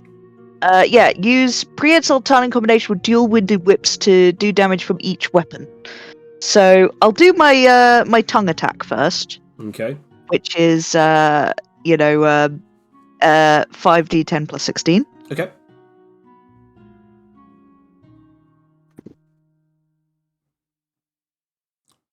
Nice. All right, and these are my whips I like. It's just I'm pretty much just the 2 whips I use. The new razor whip and the friend whip. Okay. So that's 5d10 plus both of those. 5d. Damn it! Come on, 5d10 plus 7 plus 1d6 damage. D6. And either way, is it like 5d10 for both of them, or? Yeah, because it's based on a dual wield, so it's 5d10 plus both of the whip's damage modifiers and whatever else they do. Oh, so yeah, I just put 5d10 and then add the modifiers of both of these things, yeah? Yes, yeah. Okay, just making sure, because that would be a ridiculous amount of damage. And, alright, now remember that the plus 5 is poison, and the 2 plus 7s are slash, and the d6s are bleed. Okay. Okay, so... Oh, double 10. Ooh, okay, nice. Okay, so do that, for that, plus... I'm trying to think what that is. 36. Is it 36? Yeah. What? Because that's 50, I think so. 52 halved. That would be 26. Oh, 26, yeah. There you go. Okay. Yeah, you hit him with both. You hit him with both whips. And my tongue. And your tongue. And it's kind of like, you feel like you actually are damaging him, but it also kind of feels like as if you're hitting, like, basically like solid ground when you hit him. It's just like, oh, dude, that's gross. Like, after like getting slapped with the tongue, and the whip's just a bunch of weirdos from this universe, honestly. As it's now his turn. How do you think I feel tasting you? Yuck. As he like lifts up his foot, and then immediately slams his foot down. As then the earth begins to rumble, and it begins spraying up giant rock chunks everywhere. As all of you must roll me a finesse or acrobatics. I'ma do finesse, baby. Ghoul Wait, style. The earth Do is I like need to? breaking apart. Yeah. It's like shaking and Do breaking. I need to? You don't have to, Fletcher, to be honest. Anarcho, technically you have another evasive style ability if you'd like. Yeah, I'll use the... Considering I'm underneath him, can I just roll phase counter? Okay. Okay. I'll take that as a yes. This does hit me. Okay. I got it. You do hit him for damage, roll damage. Rakia, what was yours again? It's finesse. Okay. You know. You are dancing atop all of these like horrible cracking and protruding chunks of rock. It is like Night at the Ballet for you at this point. It is perfectly easy to dodge all of these with the greatest amount of grace. Think of a deer that has learnt how to dance, and that is the amount of grace you have. Fletcher, you hit him, and Arco, you also you get hit by this attack. Yeah. Nice back.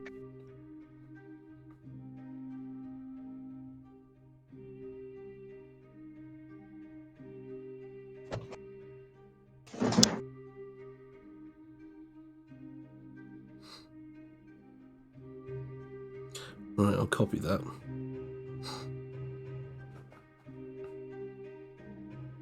Okay, nice. And that's actually spatial, so that's actually gonna be quite interesting. Mm-hmm. Okay, so now I need to roll something. So it's a D4 times D4. Oh. That's 3. So do that. Plus 3D4. As Anarche and Fletcher, you take 56 points of damage. As the earth crashes, rocks crumbles, and even begins to protrude as spikes as you take this damage from this attack. As for some reason, Fletcher, you are getting hit and hurt by rocks even though your body should be intangible. Okay, this is getting really weird.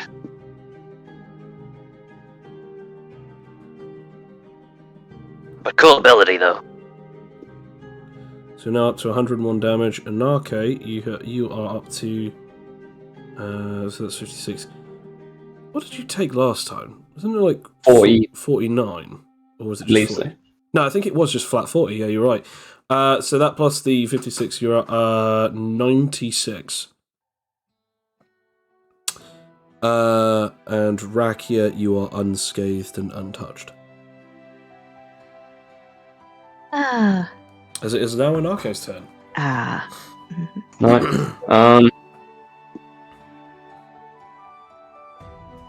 So how far away am I from him now?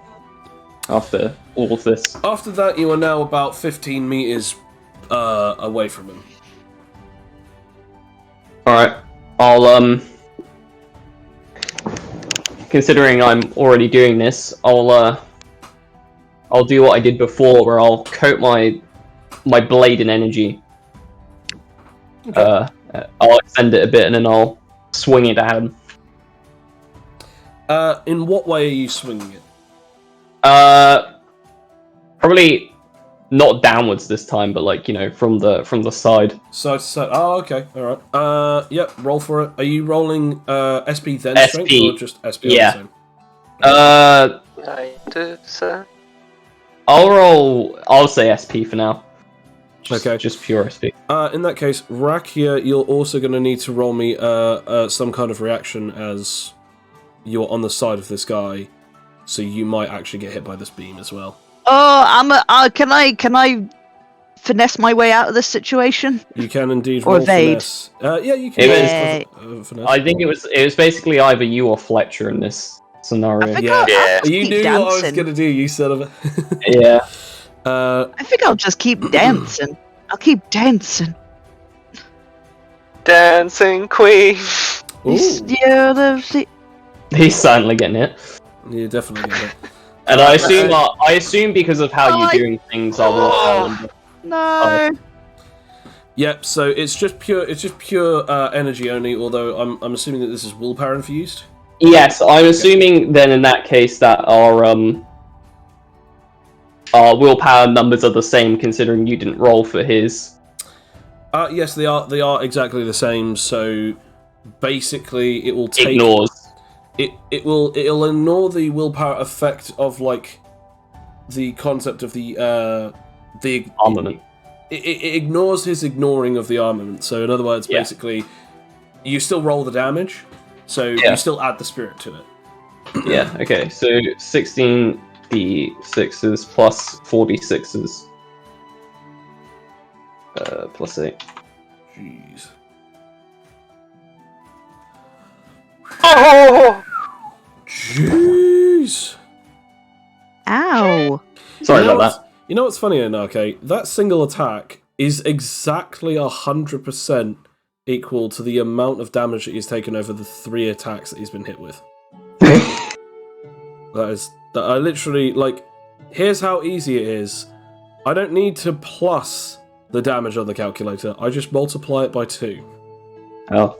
That is exactly how perfect that was. Yeah, sorry, but I'd prefer to hit you with that rapier rather than Fletcher, who's already taken exactly.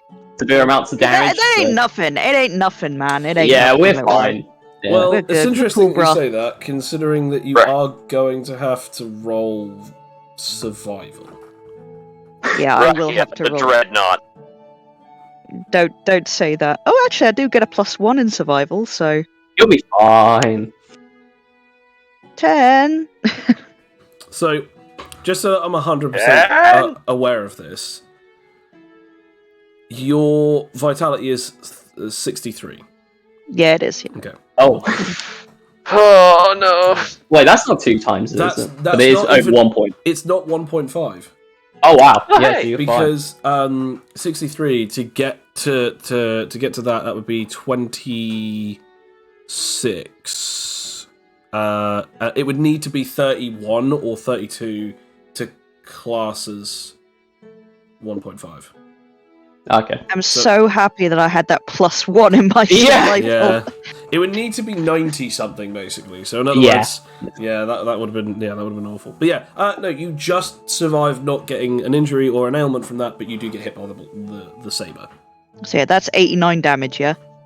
Yes, yeah, I've just written that down. That's 18. Ouchies. Owie! Sorry.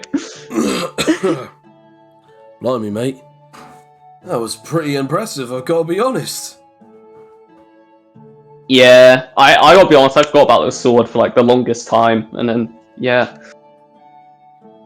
I mean, That's never, really good. never forget your own gadgets, equipment, Yeah. items. It's pretty good. Rakia, or no, it's Fletcher now. Fletcher, it is now your turn, as you are still prone. Not that it really matters.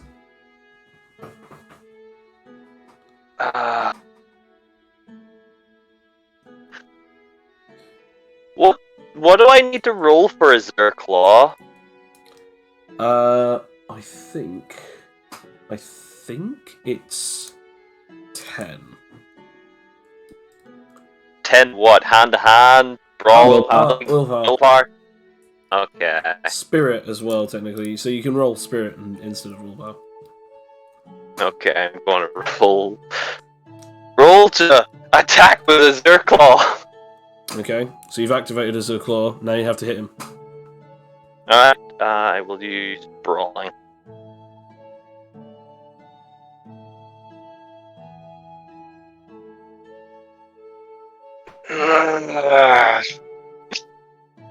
Not a good time for two berries. No, you technically also have to choose how much health you were sacrificing before you even get hit. Okay. Should I say that now? So no, because like you failed. So as you sort of like dash towards it, it's like he again sort of like dashes to the side as his hand glows with energy. He hits you in the face and again slams you into the ground. Again doing that damage, that beautiful damage that he did earlier, which I'm gonna copy and paste it rather than just do that. Okay, there we go. As he does that, 57 points of damage. As you are now Again, I'm always hitting the head. You are indeed, as you are now at 162 points of damage out of your 211 health. As he just, like, as he slams you back down, it's just like, come on! I mean, really? This is just sad. These are the people that you choose to be around Anarche? I mean, he is normally more effective in this, I have to be honest. That's what they all say. You can tell he's saying this more mockingly than actually, like, prejudicedly. Yeah. Arakia, is now your turn. Oh gosh. Gosh. Well, that hurt. That really hurt. Let's see what we got. We've got the whips out still. I think that taken out quite a lot of health from him, so I am going to try him with a stinging blood rain. Okay. Which is a stun lash plus rain of bloodless. It's a actually no, because now I might actually hit people. That's not good. I mean, you're out of Thingy's range, and you don't have the ability to harm Fletcher. I know that seems like as if it would be a meta thing, but Fletcher is still intangible. It's just that obviously it's very obvious that he's using some way of physically grabbing Fletcher with his bare hands, either because of willpower or something else. Anarche is too far away from you for him to get hit by your whips. Okay, then you know what?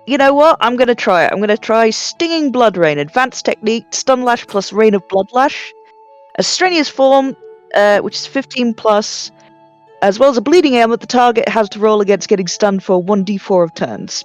Damn. Okay, go for it. Plus 15. Yeah. So yeah, will be my dexterity. Dexterity. Destroy this fool! Okay, go for it. Boom! Come on! Dice! Yes! Oh, yes! I think that actually might do it. Hang on a sec. Yay! No.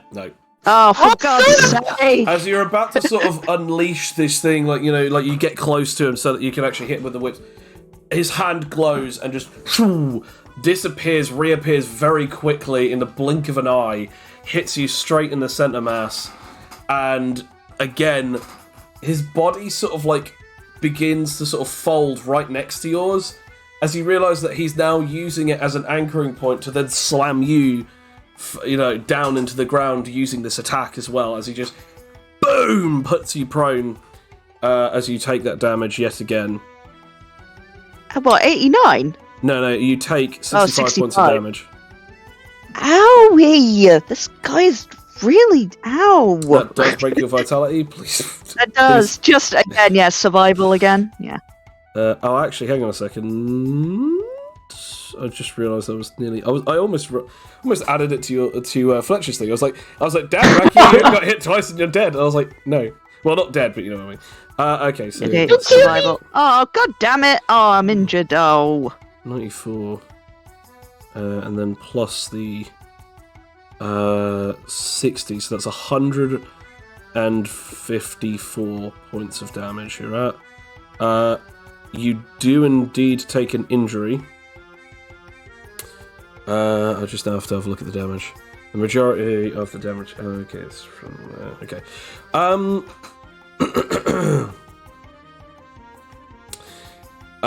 You take a physical injury as you are badly bruised in your abdomen area. You will take an extra +4 damage whenever you get hit there, until basically you're able to, heal it up. As it is now the turn of this guy. It's sort of just like planted both of you into the ground, one after the other.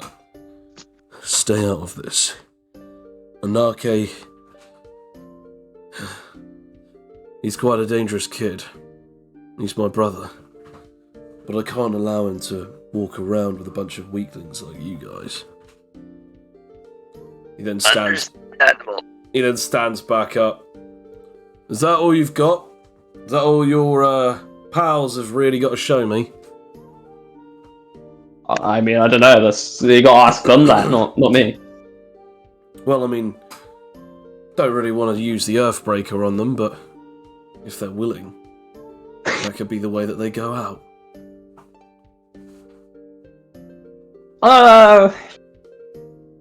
Yeah, maybe save that one. Fine. I think I've made my point anyway.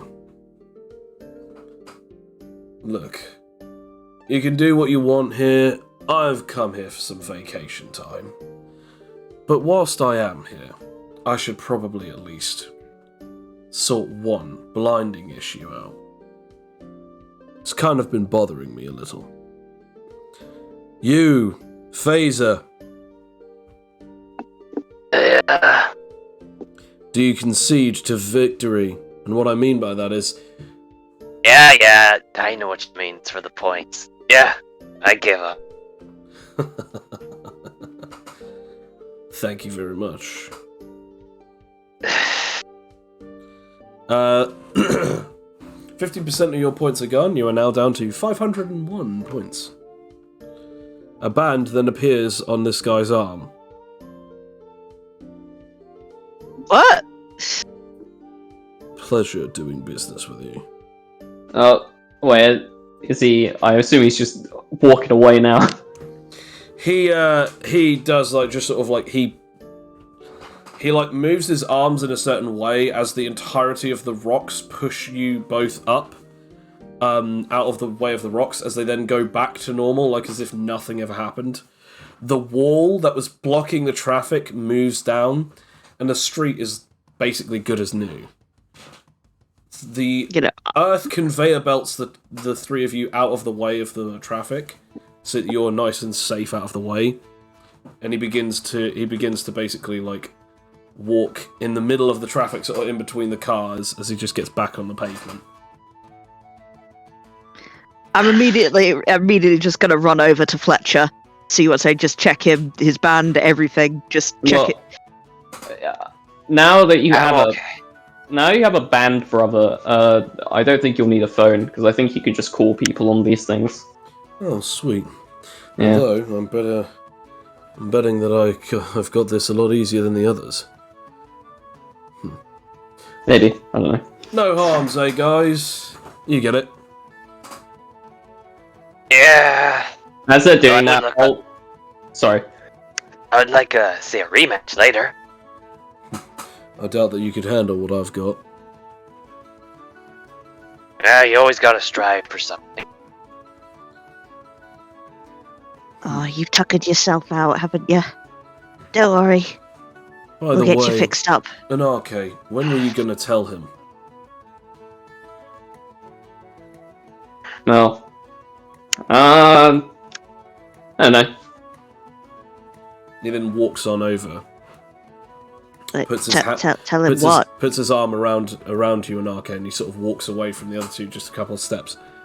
You do know that there's something wrong with him, don't you?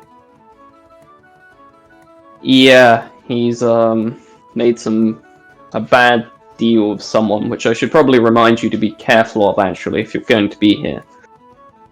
What do you mean? Well, there's a guy called Fergus. He's a, classic deal maker. People who fall victim because he finds out things about them. Devil analogy, got it, cool. Yeah, he has the ability to reanimate the dead, so watch out for that one. Oh, right. And he also has telepathy now. What I'd recommend you do then, you need to have a look at that guy. Because there's something just not right. Yeah, well, supposedly he died and has 5 years to live now. I think. Live. Yeah. Alright, I'm off. Oh. Take this just in case. He then gives you what seems to be like a strange little pin. I'll put it away in my pocket. Don't put it in your pocket dimension, by the way. You'll need to keep that on you just in case. Alright. It's important, and you know why. Yes, I get it. Alright guys, well it's lovely to meet you. Good that you're looking after my brother, even though that he seems to be putting you in a lot of trouble. Maybe hopefully one day he'll look at you in the same way that most people look at others, such as, you know, friends, rather than toys. You literally called them lesser people earlier, you can't. I called them life forms, I didn't call them lesser life forms. I don't know about that one. Seems like that was heavily implied. The only thing that's currently about to be implied is my foot up your ass. Yeah, me and Rakia just, Rakia just giggles at that too, and it's like, yeah, it's a good one. Yeah. You might want to Oh heal no, them. I think you've broken their brains. That's going to be annoying to fix. You might want to heal them. Also, should probably let you know, the others are also here, as I said before. We've got vacation, and we're probably going to inform each other on what we've found and what we've seen. Oh, right, and as soon as we've got these bands, all bets are off. We're coming Alright. for you. You better not disappoint. Alright. I recommend visiting the land of the sunken moon. It's a good spot to be. Thank you, Phaser. I shall do so. He then, goes to put his hand up so that you, clasp his as well, Anarche. I'll do it, and as I do that, I'll point the sword at the other two, and I'll just roll SP to basically hit them with a beam of healing energy. Pew! Go for Should I it. just... I'll roll the SP, just in case roll it doesn't work. Roll to SP. Yep. Yeah, you can hit them with it. And since it's from the sword, it will get them both. Yep. Yeah. Whoa, that's a good Yeah. sword. Why is it plus 4d6? Oh, I can remove the willpower if you want. How much came from the willpower? The 46 is plus 8. Yeah, as in, how much did that add? So that's 5, 10, It's impossible to tell. 13 plus the 8, that's 21. Okay, so it's 51. So both of them are healed for 51 points of health. Yeah. Okay. 102, but I've also got a bruised belly. Yes, so you're now at... Yeah, I can't heal that one. 107. Okay. There we go. And then...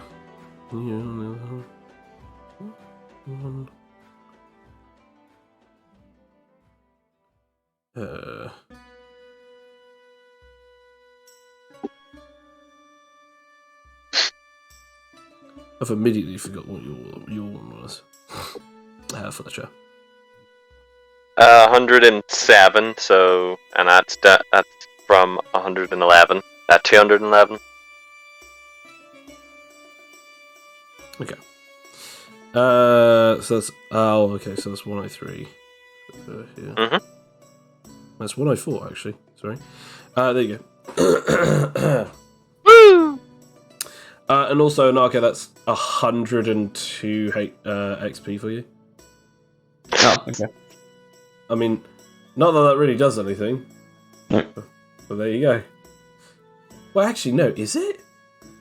Isn't it based off its healing, isn't it? It's 10, it's 10 for every point, so technically it's actually 1,200. Yeah. Yeah. You just defeated the boss for healing us. Yeah. Right, he then snaps his fingers and opens up a portal. Take care. And he just jumps on through it, and it closes behind him. This day was more eventful than it needed to be. Oh yeah. Was your brother, huh? That's a lot of family stuff. Yeah. He's the more reckless one out of them, but that's one of the three, yeah. Oh. More reckless than you?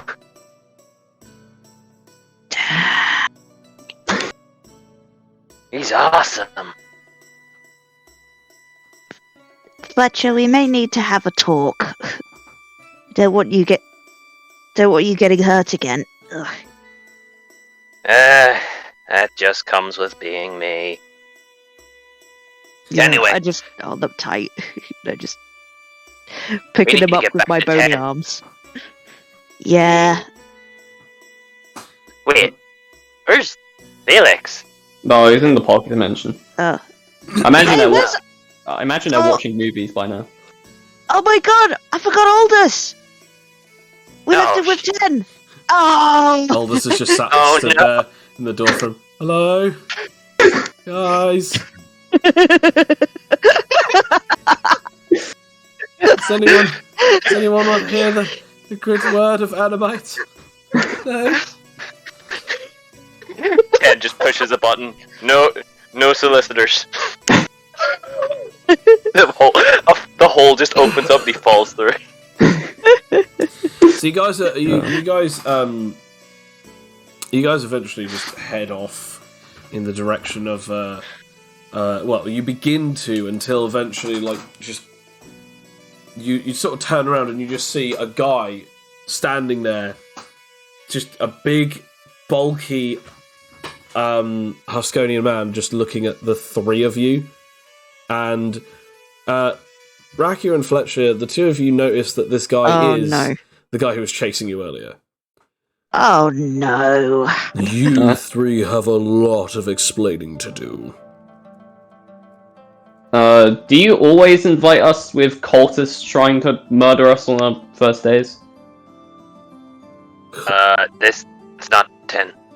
No, I would assume. Cultists. What yeah, do you so mean? Dacron cultists tried to kill me because I'm an Animon child of the hideous light. Oh, is that who that was? Yeah. Oh, Oh yeah. that's weird. You You know, really great neat sword. You committed great amount of property damage, and also you What was disturbed that? the peace. That wasn't our fault. We didn't know the Ongor technology doesn't work with 10's spatial field. Yeah, also, I remind you that my brother who fled the scene actually caused more property damage. Yeah, he fixed it, see? So, Well, no problem. you disturbed the peace and held up traffic. Well, actually, that was him as well. He literally put a wall down stopping the traffic. I really couldn't do anything about that. So... We've got it on tape, it's like, and I just, there's video proof of it if you want to be shown. Your contestants? Yeah. Yeah. He looks very angry. I mean, we did disturb the peace, so we would at least pay for that. Get out of I there don't know now! I don't want to see Okay. you causing trouble again in my city. Okay. I hope this is not an imposition, Mr. Officer, sir, but, Get out of could I have my knife back? sight. I think it's best we just go, Rakia. Okay. Not charging us on fire. Okay. You eventually head Let's back go. to Ten's place, in which that he eventually opens the doors and allows you all in. He then discusses, that he obviously saw the whole thing thanks to his band, and explained the fact that he is actually quite intrigued to hear about the multiverse. later on, obviously, Anarche, I'm assuming that you let out both Smithy and Felix.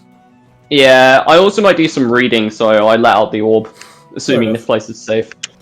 It seems to be. There is a massive technological marvel. However, there seems to be not many people in any kind of work outfits. There's a few people just in casual wear, of all sorts of different like varying ages, of Huskonians, stalkers, shadows, archlings, and berserkers, just wandering around, all sorts of, doing all sorts of different things. Smithy is amazed and marvelled at this place, and eventually comes to see the wife of Felix. He then says to Felix and the rest of you, "It's going to take me a little while to check out what exactly is going on with her powers. Once I've done so, I'll call you. But for now, I think it's best that you get to spend some time with your family, and you guys probably best to rest up. Sounds like you had quite a bit that went on." And it's just a usual day for us. Fair enough. Afraid so. As he goes into the room and just sits down beside her. Felix goes off and is escorted by 10 to a room where you then just... the doors open and you just hear, "Daddy!" And the doors close behind him. Aww. Felix Well. gets to relax. Now that the three of you are here, you are welcome to go throughout the facility as you like. Please do not mess anything up. If you break anything, please inform me immediately, and also don't touch the laboratories. Considering that there are, and will be, and perhaps might be, chemicals that could very well cause certain amount of irritation, all the way up to death. Alright, and which direction is that, so I know not to go in there? Wait a minute. Enough, I won't go in. Oh, you! I actually have a question for you, if you don't mind. Animal child, Anarche. Sure. I've heard certain rumors about your energy sensing abilities that allows you to sense people's powers and all sorts. But I've also heard that there's a certain rumor that some of you can actually sense life force to enough a degree to tell whether or not someone is feeling negative or positive emotions. But more specifically, certain allowances enable you to know whether a person's telling the truth or a lie. Is that true? It is. It does take some practicing, but it is possible. Impressive. Do you have access to this ability yourself? I do. It's actually where I come from. It's one of the first things you get taught. And so, I'm assuming that your brother and everyone else from your universe learned similar techniques to the ones that you've shown so far? Some of them, yeah. Some of them my own, but especially my siblings have similar techniques to mine. Fascinating. Although they aren't sentinels like me, as I believe you call them here. Sentinels? You mean the ones that have the ability of manipulating energy rather than just generating it? Yeah, they I don't know what you call them here, but they can use other powers with theirs. I've heard that they are able to adapt and access certain other particular abilities. Yes. Although I never saw your brother ever touch a terrakinetic at all. So how the hell did he even have that power in the first place? He probably carries one with him. You're telling me that he carries around a stone to access the powers? I would assume so. Interesting. So they understand power stone systems and technologies that way. Impressive. I'm learning so much already. Now, Rakia and Fletcher, I know that we exactly didn't see eye to eye the last time that we met, but I would hope that you at least treat my children and my home with respect. Yes, yes, we will. Good. You got it, boss man. Let's just stick with 10. I don't mind you calling me that. I don't know. I like Boss Man. That's a pretty good. We're not calling him boss man. Call I me- refuse. Okay.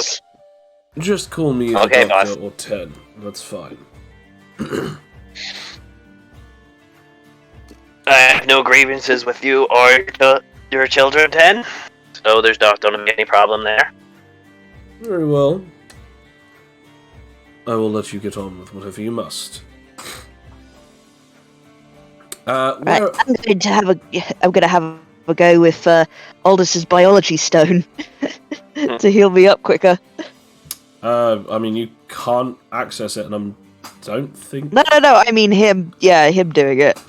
You know, Oh, okay. but that's Well, for like next session when Sam's here. I was just going to say, like, you guys can get a rest now here, so you'll be able to heal up. Oh, that's fine then. Yeah, and I have no longer have a bruised belly.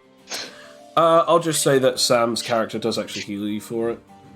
Yay. Over that time. But if there's Because anything... my belly hurts. If there's anything that you guys particularly want to access, or even if there's anyone that you want to talk to or discuss amongst each other...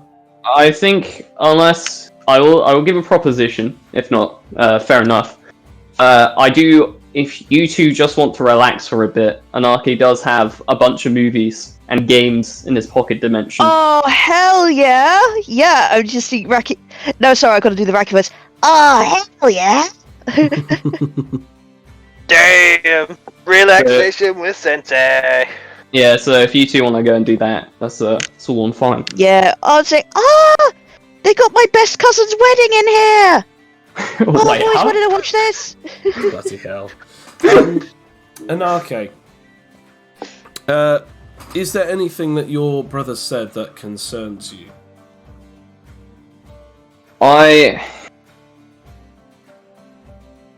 Anarchy will probably... Is there... I'm trying to think. Where would be the quietest place in this facility? Basically one of the sort of like the bedroom areas, like the barrack bedroom areas, where you can like go and sit down somewhere. Sort of there would be the best, considering. I think at the moment this is still a bit overwhelming for Anarchy, having to confront all of this. So I think, at least for now, he kind of... I think although he knows he needs to think about it, he's trying to put it off as long as possible, if that makes sense. Okay. So I think what he's going to do is he's going to pull out the Orban book, and he's just going to try and distract himself with that for a while. Okay. Yeah, fair enough. And I think that is where we shall end this session. Yay, it's good to be back. It's good to be back, baby. Alex. It is oh so good to have you back, Alex. It is good to get you back on that saddle. Thank you very much for everyone for listening. As always, you can check out any of the videos that we do here on the lovely channel of the Ennemite Tales. Check us out, as we are a tabletop RPG game that we are currently building, designing, developing, and playing on the channel. Thank you very much for listening, and also have a wonderful night. Bye! Bye! See Today's ya. session contained 2 berries.